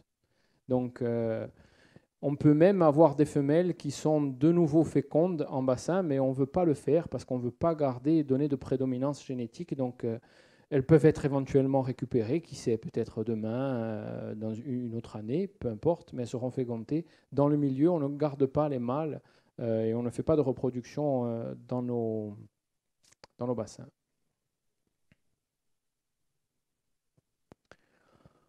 Autre exemple, maintien de la biodiversité, ça c'est le programme LIFE. Qu'est-ce qu'on a fait? On a prélevé avec les pêcheurs, avec l'aide des pêcheurs, puisqu'on leur a donné un peu un process et ils sont venus un petit peu se former au maniement des pièges lumineux. On récupère des post-larves, on les identifie. Une fois qu'on les a identifiés, on les laisse grossir à l'abri des prédateurs et on va les remettre sur des récifs artificiels. Ça a été l'objet même du LIFE Plus qui s'est fait un peu partout en Méditerranée en même temps. L'autre université française, c'est Montpellier, c'est Philippe L'Enfant, qui est une autre unité CNRS, Université de Montpellier. Voilà un peu le type de relâché et donc de maintien de biodiversité sur les récifs qui est assez intéressant. Entre-temps, bien entendu, dans cette partie-là, ici, tri et identification, se constitue l'atlas et on augmente nos compétences, sachant que l'évaluation des stocks, pour nous, à travers les post-larves, c'est un peu une façon de voir l'avenir, c'est-à-dire de voir quels seront l'état des stocks dans 5 ans. Il y a 2 ans de ça, on a eu une année avec des prélèvements de post-larves de rouget qui étaient vraiment énormes. Je pense que dans 2-3 ans, il y aura une belle année de rouget. Voilà, c'est pour vous donner des exemples concrets à quoi peuvent servir au-delà de l'étude des espèces. C'est vraiment la dynamique du milieu et on ne changera pas, on a rajouté des points, mais on ne changera pas nos points d'observation. Entre parenthèses, devant Stellamar, et c'est sans doute l'apport de l'étang de Turline, il y a un gisement en biodiversité, en quantité et en qualité, en diversité, qui est colossal. Alors voilà, bon, le Life Plus, je vous en ai dit beaucoup. Voilà des exemples de... Alors certains, bien entendu, le congre en haut ou le bara, vous les reconnaissez. Le rouget grondin, c'est un peu moins bien. Alors on ne le voit pas, mais il a un œil d'un bleu azur, celui qui est à droite du haut de Sublimo. Et on en a plein d'autres qu'on reconnaît là parce qu'ils sont quand même assez grands, mais quand ils arrivent tout petits, c'est vrai que c'est très difficile de les reconnaître. Les premières données de la pêche en Corse, ça c'était des données qui n'existaient pas. Donc on commence à avoir, nous, par la relation privilégiée qu'on a avec les pêcheurs, à travers leur logbook, c'est-à-dire ce qu'ils embarquent en mer et sur lequel ils se doivent de noter les prélèvements qu'ils font, on commence à avoir une idée des prélèvements annuels qui sont faits par la pêche professionnelle. On essaye d'embarquer aussi, vous voyez, les 1846 enquêtes pour la pêche de plaisance. Ça, c'est beaucoup, beaucoup de travail, beaucoup de données à dépioter. Les gens de l'UMR LISA savent ce que c'est puisqu'ils sont rompus à l'exercice de l'enquête. Nous, on l'était un peu moins et ça nous a pris un temps monstre, mais on commence à avoir l'impact qu'il y a entre les pêches professionnelles et les pêches amateurs. Demain, prendre des décisions dans le cadre même du parc qui va se mettre en place du Cap Corse, de Bastia, de cette zone. Il est prévu de mettre un parc en place de cette zone-là, de Bastia, jusqu'à arriver à peu près ici, incluant l'intégralité des agréades. Donc, dans cette zone-là, par exemple, avoir un souci de gestion particulier avec peut-être des quotas pour les pêcheurs amateurs, des périodes de fermeture à la pêche aux dentilles dans un mois, par exemple, ce serait une bonne idée parce qu'on est en pleine situation de frayère et qu'aujourd'hui, la science a apporté à l'homme énormément de moyens, notamment de visualisation. En l'occurrence, les dentilles, il les voit dans les frayères en position quasiment arrêtée.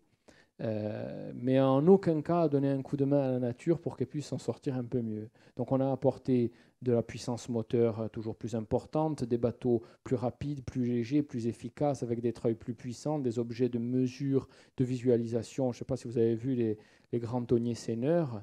Le Pacha, quand il est en position sur son fauteuil, il n'a que des écrans devant, un petit peu de pare-brise, mais il n'a que des écrans.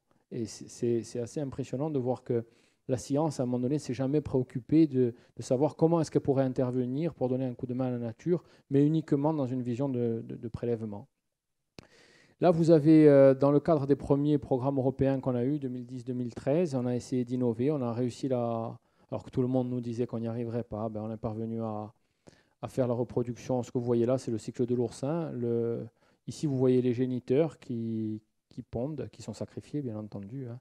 Et ici, vous voyez les larves, mais tout à l'heure, je vais vous montrer une diapo où on les voit beaucoup mieux. Au début, on partait à 10 millions d'œufs avec une ponte, et au 17e jour, on en avait 0. Ils étaient tous morts. Au 17e jour, c'est ce passage-là, ici, de la métamorphose que vous voyez entre le Pluteus et le juvénile, qui après commence à devenir un oursin. Les pointes que vous voyez là, 4 bras, 6 bras, 8 bras, ce n'est pas ses épines, c'est sa structure première. Ensuite, des études qu'on a menées avec l'Ifremer, avec des prélèvements, avec des filets très fins pour voir un peu quels étaient l'état des stocks de plancton, d'œufs, de larves, etc., notamment dans les bouches de Bonivage. Et vous avez quelques photos assez sympathiques. Mais aussi toute l'hydrologie et la courantologie de la zone. En l'occurrence, il y a une carence importante dans ce domaine-là. Et on essaye, notamment à travers les travaux de Paul Bisgambil, d'avoir un maximum d'informations parce que la courantologie, dans les premiers moments de la vie, les larves, elles n'ont pas de comportement intrinsèque. C'est le milieu qui les amène là où il les amène. Et connaître la courantologie, c'est aussi connaître comment se font les dominantes de répartition spatiale des différentes pontes. Et c'est aussi peut-être sans doute une façon de mieux anticiper les zones dans lesquelles il faut mettre des sites de non-prélèvement et de réserve intégrale, parce qu'on se pose la question de savoir si les réserves des Bouches de Bonifacio elles n'ensemencent pas la Madeleine. Il y a un effet réserve à proximité, mais il y a sans doute un bénéfice très fort dans la zone au sud. Alors, à l'échelle de l'humanité, c'est très très bien, mais quand on a un choix de gestion à faire, il faut absolument se préoccuper de ce genre de choses. Ici, expérimentation en 2012 sur les homards. Bon, en 2011, on a eu des problèmes avec un échec énorme. Ici, vous nous voyez avec un des pêcheurs de Bastia, avec nos casiers, prélèvement de la femelle grainée, que vous connaissez sans doute, vous avez déjà dû en voir. Et à la taille de l'œil qu'on voit ici, on arrive à mesurer cet œil-là, on le voit encore mieux. À la mesure de l'œil, on est capable de dire quand est-ce que la ponte va s'opérer. Et la ponte s'opère de façon simple, c'est que quand la femelle sait que les œufs sont à maturité, elle donne des coups de queue sur l'abdomen et crève la poche que vous voyez là, tout autour. Et on voit le juvénile apparaître. Il fait généralement 5 mm. Là, c'est les études phytozoo. C'est un des programmes qu'on avait développé, notamment avec la réserve de Bigouille et l'Ifremer. On s'aperçoit quand même qu'il y a eu une anthropisation de la réserve. On s'aperçoit aussi, parce qu'on a étudié les blooms phytoplanctoniques, qu'à Calvi et à Bastia, et ça sur les deux diagrammes là, sans connaître les espèces, les différentes espèces qui sont marquées ici par différentes couleurs, on s'aperçoit qu'il y a une dynamique qui est complètement différente entre deux points qu'on pourrait penser similaires. En fait, les espèces de phytoplancton et donc de zooplancton qui apparaissent à Bastia et à Calvi, puisque c'était nos deux points de mesure dans ce programme, montrent que les dynamiques sont complètement différentes. Alors, est-ce que c'est la fosse de Calvi qui amène des nutriments différents, des variations de température, etc. Mais c'est pour dire un peu l'état de nos connaissances et l'impérieuse nécessité d'aller vite pour mieux comprendre comment les choses évoluent. Là, en l'occurrence, pour ce qui est de la partie recommandation au niveau de la lagune, une poursuite de thèse est toujours en cours à travers les travaux de Marie Garrido, et elle a abouti à des préconisations. Elle aboutira encore à des préconisations dans les mois d'ici la fin de l'année, qui ont donné lieu notamment au fait qu'on ait curé le Fousson, le lien qu'il y a entre le Gol et l'étang de Turline au sud, et qui a fait évoluer la qualité de l'eau. Donc voilà un peu de façon très opérationnelle comment les scientifiques de l'Université de Corse interviennent dans le milieu. Autre façon de connaître le milieu, c'est essayer de comprendre le comportement des espèces.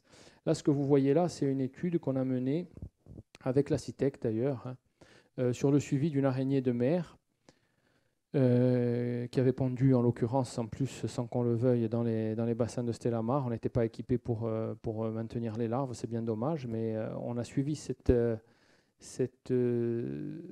dans le cantonnement de pêche de Nondes, cette araignée, et à chaque fois que vous voyez des points d'impact là, c'est les points où on l'a mesuré, et on a pu voir un peu sa remontée vers le nord dans une période assez intéressante, c'est celle où elle se rapproche du bord. On a mis en place des hydrophones, c'est les points verts que vous voyez là, et là ce que vous voyez, c'est le suivi qu'on fait en ce moment même sur la côte est du Cap Corse, où on voit un certain nombre d'individus, en l'occurrence les 6 femelles homards qu'on a déposées. On voit leur cheminement, et c'est assez impressionnant, elles sont réglées quasiment comme du papier à musique. Elles ont des heures de sortie, des heures où elles rentrent, et on a hâte de voir exactement le chemin qu'elles empruntent pour voir de quoi elles se nourrissent, etc. Donc là, il y a des connaissances qui sont très intéressantes. On a mis en place un dispositif, puisque Vemco ne nous permettait pas de faire du suivi temps réel, et bien, avec Jean Segualtir, on a développé un dispositif un peu particulier, assez innovant, qui nous permet d'avoir une information en temps réel. La plateforme est désormais en ligne et on récupère sur l'iPhone, même là maintenant, la position, en tout cas pour l'instant la zone dans laquelle se situe l'émetteur. Et je l'espère, d'ici la fin de l'année, une position XYZ, c'est-à-dire vraiment la position GPS, puisqu'il faut reconstituer un GPS sous l'eau. Les données GPS ne passent pas, bien entendu, ne changent pas de milieu. Et c'est ce qu'on est en train de faire. Déjà, rien qu'en en parvenant à faire du présentiel avec nos balises, on a pu déposer un brevet qui est en cours de dépôt. On pensait le faire avec la SAT et on a rencontré des difficultés parce qu'il y avait une entité privée. Et on va en fait le déposer via la CITEC, mais en co-invention, 50-50. Et ça aussi, c'est des choses qui ont, de mon point de vue, pas mal de valeur en termes d'indicateurs. Alors là, vous voyez les résultats larvaires, je vous parlais du homard. La photo que vous voyez sur la partie gauche, c'est le homard tel qu'il est dès qu'il naît. Il fait, je vous dis, à peu près 5-6 mm. Stade 1, stade 2, stade 3. Au stade 4, on est sur du juvénile. Et ce juvénile-là, il fait à peu près 3 cm. Voilà. Là, quand on est à ce stade-là, au stade 4, on est quasiment sauvé. Ce que vous voyez là, c'est ce qu'on a pu monter dans nos premiers programmes. Donc là, généralement, ce qu'on fait là, quand on va recevoir des jeunes, on fait une ponte d'oursin le matin vers 6 heures. Quand ils arrivent à 10 heures, ils voient les divisions cellulaires que vous voyez là et ils les voient se matérialiser et les cellules se couper au microscope. Donc, on essaye de les faire entrer un peu dans la science par quelque chose d'assez sexy. Ici, le 4 bras, ça c'est quelques jours après, et on évolue. Mais je ne m'attarde pas sur ces photos-là parce que je les ai beaucoup plus belles un petit peu plus loin. Alors ça c'est le denti, ça c'est un échec, mais ça fait partie de l'apprentissage. Ce que vous voyez là, c'est des larves de denti qu'on n'a pas pu amener l'année dernière au-delà de 48 heures. Donc la poche que vous voyez là, c'est la vitaline, hein, avec quoi il se nourrit pendant les premiers moments de vie. Ce flagelle-là, il va disparaître pour laisser naissance à la queue. Par contre, vous pouvez remarquer quand même que le Dentex, il a une mâchoire assez particulière. Déjà, quand il naît, c'est déjà assez impressionnant. Les conclusions de cette petite présentation, c'est qu'en fait, nous, on a pu matérialiser qu'avec une conviction partagée avec les acteurs, en l'occurrence les professionnels, les institutionnels aussi, qui ont porté une contribution intéressante, financière notamment, on avait la capacité à réagir très vite et à faire des choses à partir d'une idée projet et de conviction partagée. C'est important à mon sens pour la Corse, parce que je pense que c'est l'ingénierie de projet qui manque le plus à la Corse. Et cette ingénierie de projet, si demain elle est acquise, elle permettra, à n'en point douter, d'aller chercher des crédits encore supplémentaires. Une maîtrise des différents éléments technologiques autant que faire se peut, puisque cette progression, c'est quelque chose qui ne s'arrête jamais. La capacité de l'université à réaliser elle-même cette plateforme dans un délai très court. Il faut savoir que quand même, c'est l'université qui assume la maîtrise d'ouvrage. Hein. Ça n'a pas été simple. C'est suffisamment rare pour le faire valoir. Et des résultats scientifiques qui ont été intéressants. Et tout ça, on l'a obtenu, puisque là, pour l'instant, tout ce que je vous montre, tout ce dont je vous ai parlé, ça a été obtenu uniquement dans la base avancée, c'est-à-dire avec 250 mètres carrés de labo. Hein.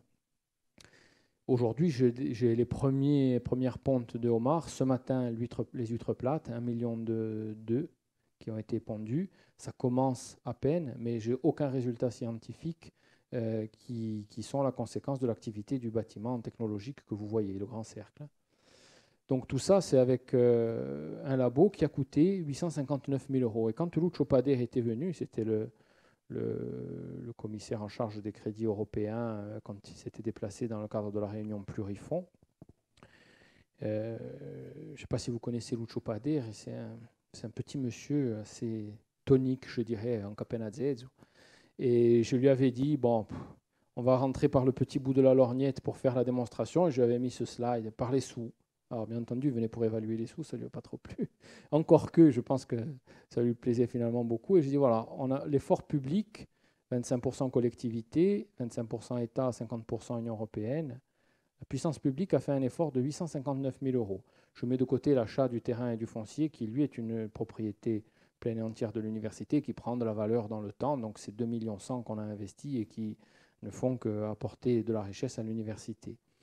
Mais ça, c'est l'investissement qui a permis, je lui avais dit, de payer la table qui est devant vous, la chaise qui vous soutient, etc., et le tableau sur lequel je projette. C'était totalement vrai. Eh bien, en l'espace d'1 an et demi, on a pu, grâce à cette infrastructure, et c'est là où le maillage infrastructurel incontestablement est déterminant pour nous extraire de la trajectoire vers laquelle tendent tous les milieux insulaires, c'est-à-dire à basse qualification, Cette infrastructure, elle a permis de capter plus d'1 million d'euros à travers le programme Zoomat que vous voyez là, qu'on a avec la Sardaigne, l'OHM, bon, c'est 5 000 euros, mais on l'a marqué quand même, le programme LIFE, le Marte Plus. J'ai dit, vous n'avez aucun endroit, aucune structure où vous pouvez mettre 100 une année et au bout d'1 an et demi, avoir récupéré l'équivalent de 100. Voilà. La vraie démonstration pour moi, bon, celle-là, elle a beaucoup de valeur, bien entendu. Hein. La vraie démonstration pour moi, elle se fait ici. C'est des emplois qualifiés.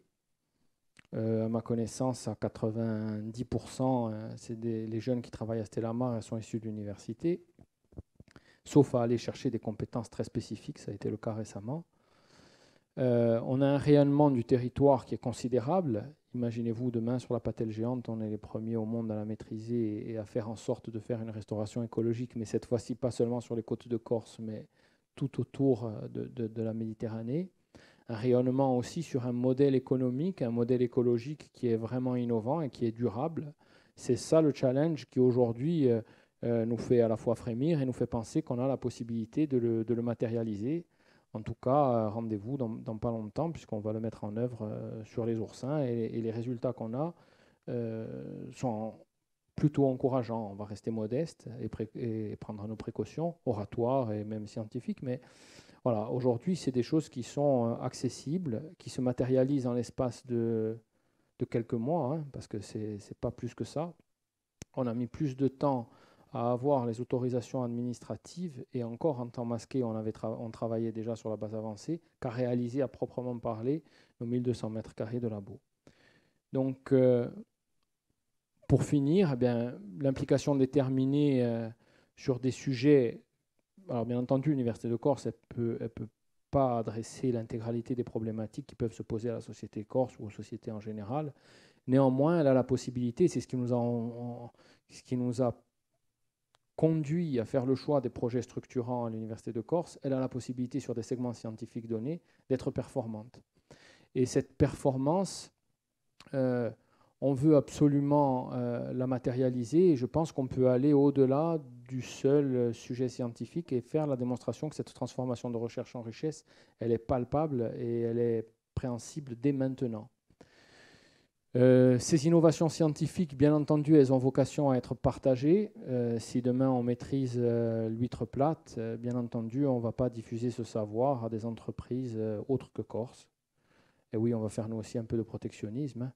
Et on pense d'ailleurs que la société de la connaissance est peut-être le seul élément qui peut nous préserver du marché, même pas tant du marché, mais du capital. C'est-à-dire qu'aujourd'hui, c'est le capital qui s'approprie les compétences, les connaissances et qui généralement diffuse des produits, finance, etc.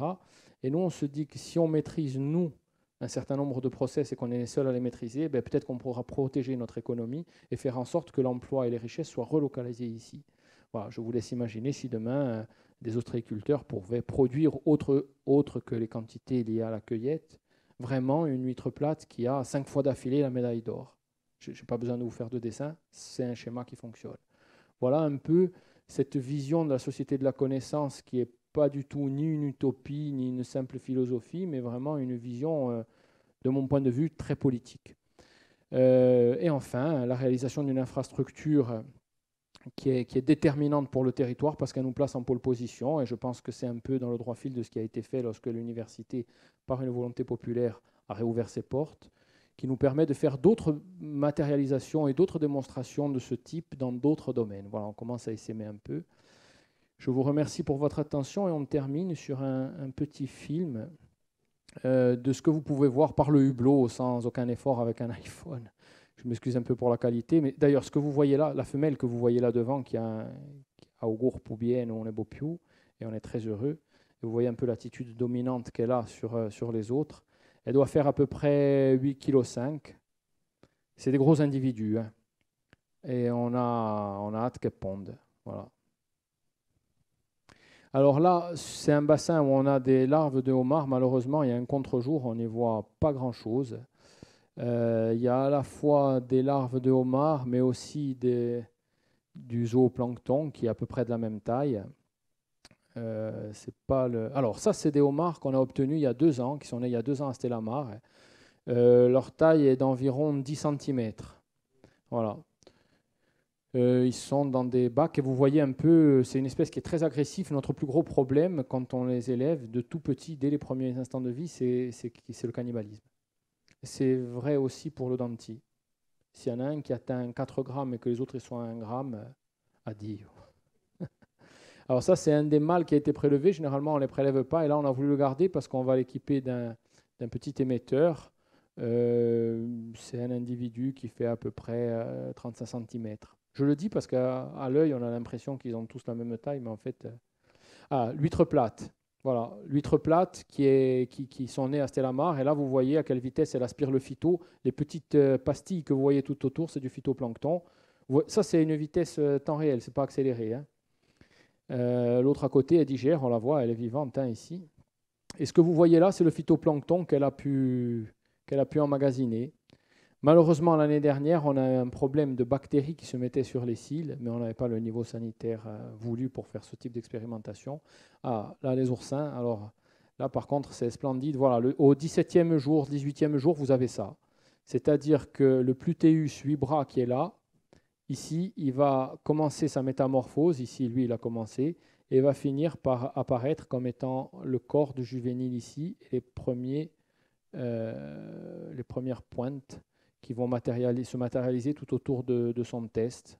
Voilà les images qu'on est parvenu à réaliser. Voilà, merci beaucoup. Je ne sais pas s'il y a des questions dans la salle.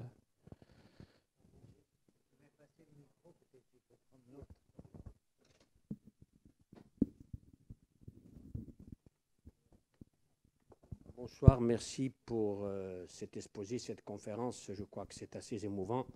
Mais si vous le permettez, je crois que c'est de Bernard Giraudot qui disait « La mer enseigne aux marins des rêves que les ports assassinent ». Et par rapport à ces rêves, est-il possible d'introduire en Méditerranée, parce que je me suis informé, il paraît qu'il n'y a pas de tortue lutte qui pèse environ 950 kilos et qui mange des méduses. Vous voyez, je ne sais pas si c'est possible d'introduire ces tortues luttes en Méditerranée notamment. Nous, on veut bien être de toutes les luttes, mais oui, LUTH, vous notez, c'est un jeu de mots que vous avez fait, bien sûr. Bien sûr, mais notre vision des choses, en fait, elle est vraiment fondée sur la capacité qu'a eu la nature sur un temps long à sélectionner les espèces qui vivent dans les différents milieux. Et en l'occurrence, le milieu qui nous préoccupe, vous l'évoquiez à l'instant, c'est la Méditerranée, qui est une mer fermée, donc qui peut s'anthropiser, qui s'anthropise énormément, avec des pollutions, avec une concentration de population tout autour, pas toujours en capacité de gérer ses déchets, et la Corse n'y échappe pas forcément, on pollue nous aussi. Il n'y a qu'à voir à peu près tous les étés ce qui se passe dans le Stabiac, ce qui se passe sur la plage de la Roye, à Saint-Florent, ou dans les zones où se concentre une population x 30. Notre idée, c'est plutôt de travailler sur des écosystèmes qui sont déjà présents chez nous, plutôt que d'aller chercher des espèces qui seraient importées de l'extérieur. Ce n'est pas du tout une vision fermée des choses, hein, c'est une vision durable. Aujourd'hui, on voit des phénomènes assez particuliers, c'est-à-dire que généralement, quand il y avait des transformations à l'échelle même de l'humanité, elles se sont faites lentement. Ce qui est frappant aujourd'hui, c'est qu'il y a des revirements de situation induites par l'homme qui se font sur des temps très courts, avec la capacité d'adaptation, par exemple, ça a été démontré sur les abeilles, avec la monoculture, etc., induite par l'homme. Eh bien, les espèces n'ont pas le temps de s'adapter. Et donc, nous, on fait confiance à la nature et au temps long qui a permis aux espèces de se sélectionner et d'habiter, comme vous et moi, sans doute plus adaptés à notre climat que ne sont les Norvégiens si demain ils se retrouvent en Corse, et pareil si un Corse se retrouve au fin fond de la Norvège. Donc, tout ce temps qu'il a fallu pour matérialiser ces adaptations, nous, on pense que ça a une valeur capitale pour notre avenir. Donc, on ne veut travailler véritablement que sur nos espèces, et je pense qu'on a tout intérêt à les faire valoir, à mieux les connaître, parce que je pense qu'elles ont des services énormes à nous rendre, et qu'on pourra aussi rendre l'appareil à la nature en étant un peu moins impactant à son égard. Ouais. Antoine, pour aller jusqu'au bout ta démonstration pédagogique, on va dire, parce que moi, pour être allée à Stella Mars, dans le discours général, ce qui me frappe le plus, c'est la différence lorsqu'on est préoccupé de préservation des ressources et de restauration et de gestion des ressources, la différence entre une réserve naturelle qui permet aux ressources, à un moment donné, on le sait, hein, un certain nombre de poissons qui aujourd'hui pratiquement disparaissaient. On voit l'effet réserve bonivase, on le voit sur l'extérieur, etc. Où un certain nombre de poissons, effectivement, reviennent, la ressource est de nouveau présente. La différence entre une réserve naturelle et Stella Mare. Alors, la différence fondamentale, elle se noue dans la fonction déjà, hein. C'est-à-dire que une réserve, elle est là pour vraiment sortir l'homme, l'élément perturbateur du milieu, et pas forcément d'apporter des solutions, si ce n'est la préservation, ce qui est en soi déjà est quelque chose d'important. Et à nous, c'est un très bon indicateur d'analyse que de voir une zone dans laquelle l'homme impacte très peu, notamment dans la réserve intégrale, dans les 2 réserves intégrales, hein, qui sont à notre disposition, à Chirolata enfin, à Scandola et à Bonivazio. Donc pour nous, c'est de très bons indicateurs. Mais en aucun cas, on est sur un choix déterminant à la fois du scientifique et du professionnel et de l'ensemble des autres acteurs. Parce qu'aujourd'hui, moi, je n'ai pas parlé des associations de pêcheurs, je dirais, récréatifs, hein, pour les nommer comme il se doit, qui eux aussi ont le droit, comme vous, comme moi, j'en suis un, à habiter ce lieu et à faire en sorte que nos enfants continuent à habiter ce lieu. Une réserve à proprement parler, elle ensemence à proximité, elle ensemence dans sa globalité. Nous, ce que l'on perçoit, c'est qu'il y a un effort de pêche spécifique sur des espèces qui ont des valeurs économiques particulières. Le denti, l'oursin, le homard ou la langouste, on a bien vu qu'ils avaient partie liée, l'huître, etc. Donc on est sur des sujets où on fait le choix d'être très opérationnel dans un domaine particulier qui est celui de l'ingénierie écologique pour utiliser les écosystèmes afin de faire en sorte que l'homme impacte moins, en sachant en amont où est-ce qu'il va avoir un impact. En l'occurrence, à travers la pêche, parce que les pêcheurs jouent le jeu, mais demain, si on se concentrait, j'évoquais tout à l'heure les pollutions liées à l'activité touristique par rapport à des concentrations de population et des pics de population qui ne sont pas du tout en correspondance avec les moyens de traitement des eaux usées, pour ne prendre qu'un exemple très précis, quand on n'a pas de traitement des eaux usées ou à un moment donné que ça déborde ou que ça ne fonctionne plus, l'écosystème il se dégrade en aval et on trouve, vous avez vu vous aussi, des poissons morts, etc. Donc on voit que même le choix politique ou le choix, si tant est qu'il ait eu lieu sur le tourisme, aujourd'hui il a des conséquences sur ce qui fait son attractivité. C'est-à-dire qu'aujourd'hui, le touriste, ce qui vient, c'est pour trouver de l'eau turquoise, des poissons à regarder avec son masque, etc. Bon, enfin, moi, mon propos n'est absolument pas de satisfaire le touriste lambda. Mais ce que je veux dire, c'est que si on regarde d'un point de vue systémique le dispositif aujourd'hui qui est en place, qui s'est plus sédimenté, plus que celui qui s'est matérialisé par un vrai choix politique, même de tout tourisme, on s'aperçoit qu'on contrevient même à ce qui fait notre attractivité. Alors c'est sûr que sur un pas, quand je donne à travers mon propos cet exemple-là, sur un pas de temps réduit, l'impact est faible, mais projetez-le sur 10 ans et vous allez voir que l'impact il est colossal, c'est-à-dire qu'on va avoir vraiment des zones qui vont se dégrader de plus en plus. Donc nous, notre choix, il a été vraiment de faire un effort scientifique, mais pas strictement de recherche, vraiment de transfert, pour répondre à la question, de transfert, et c'est d'essayer vraiment de répondre à une problématique tendue, en disant, voilà, il n'y a plus de dentilles aujourd'hui, vous avez entendu Gérard Rome dire il faut interdire la pêche aux dentilles aux amateurs, il y a une concurrence qui est forte entre les amateurs et les pêcheurs, tout ça, il faut l'éclairer avec des données. Bien, nous, on essaye d'apporter des données, on a fourni un avis circonstancié avec les premiers chiffres, il n'y a pas grand monde qui a des chiffres sur la population de dentilles, nous on a la chance d'en avoir quelques-uns, et on essaye de voir aussi comment est-ce qu'on peut pallier à ce déficit. Si demain la femelle que vous aviez tout à l'heure sur l'écran, elle a une ponte qui se passe bien, et si notre élevage de copépodes fonctionne aussi, il y a de grandes chances qu'on ait des juvéniles de dentilles. Alors, qui serviront peut-être aux aquaculteurs pour produire du dentier d'aquaculture,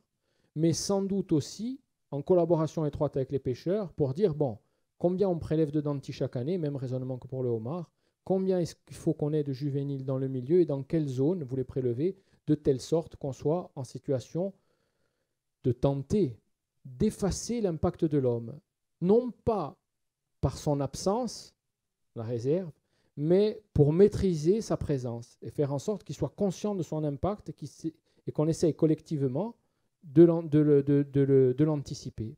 Voilà.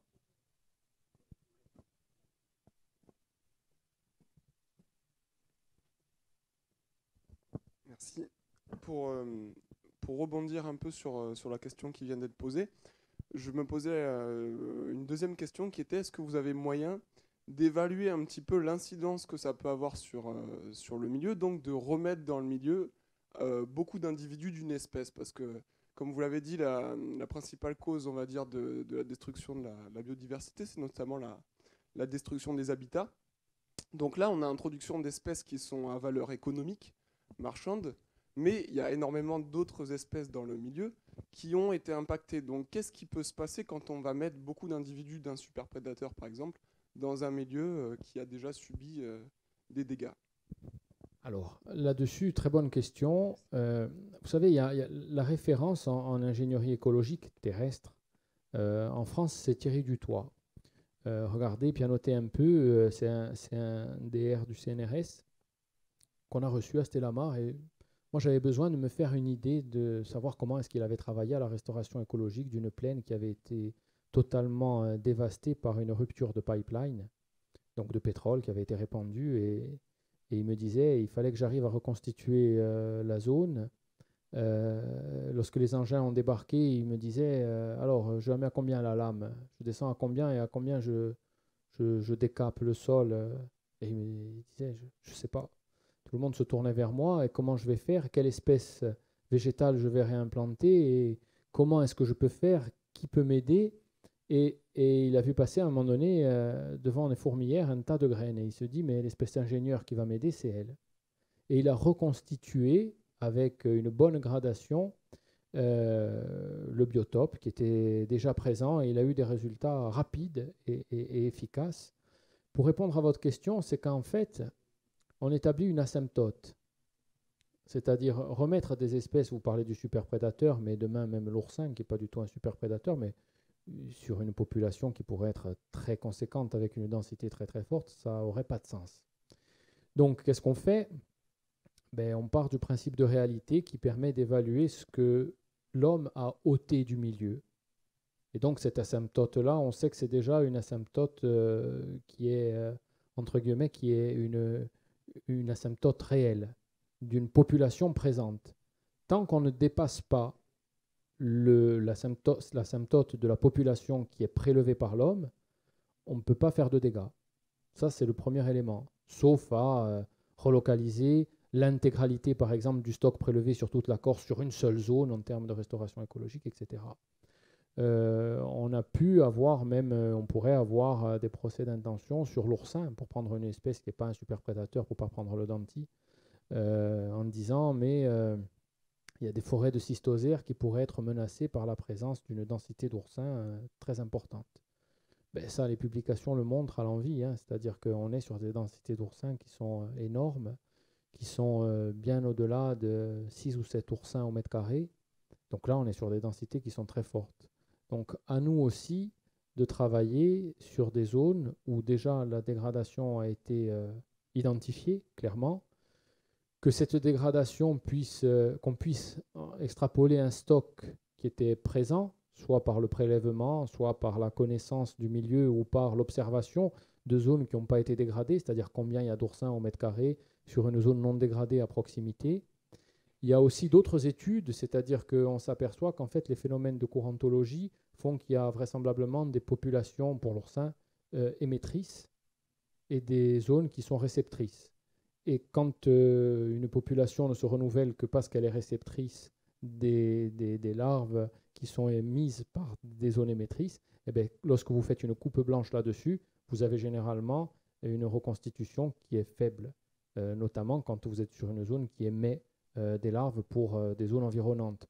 Donc tout cet écosystème-là, il se doit d'être étudié en profondeur. C'est pour ça d'ailleurs qu'on fait à la fois des études, bien entendu, dans les bassins de zootechnie et une étude environnementale de l'espèce. C'est-à-dire qu'il ne s'agit pas de dire, ça y est, maintenant, on va arriver avec des bidons et on va balancer des juvéniles d'oursins ou de homards. D'ailleurs, ça a très peu d'effet. Généralement, ils se font manger avant d'arriver au fond. Puisqu'il y a d'autres instituts qui ont essayé et qui n'ont pas eu de bons résultats. Donc pour répondre à votre question, il ne s'agit en aucun cas de déséquilibrer le milieu, que ce soit des superprédateurs ou pas, hein, mais vraiment un souci en amont d'analyser l'écosystème pour ne faire une restauration écologique qu'au niveau où on voit apparaître cette asymptote et où on est capable de la matérialiser. Et ça, il y a des gens qui l'ont fait avant nous sur des espèces terrestres, mais ces lois-là évoluent à peu près de la même façon dans le domaine marin. D'autres questions, d'autres réactions? Non, nous avons donc reçu une information à la fois complète et très dynamique. Il nous reste à nous retourner vers Antoine Aiello pour lui réclamer ce que nous lui demandions en début de rencontre. Notre invitation. Alors, quando è che noi varremo a Stella Mare? Allora, in Stella Mare ci puoi fare quando la vibare. Mica un problema, basta sapere l'annuncio, io sarei passai via da accogliere, quelli che sono qui e quelli che non sono mica venuti oggi, perché di un invito largo. Ma ci vorrà a conoscere quante persone, perché c'è bisogno quantunque a preparare una visita che sarà sicuramente una delle prime visite che noi faremo, perché lo bastimento ne è anche stato ricevuto dall'università al 100%. Bon, ma abbiamo principiato a lavorare, c'è parecchio a fare bene, dunque è un momento interessante. Durante di un mese d'aprile o di maggio, d'après me, sarebbe un bel momento per bere parecchio a fare.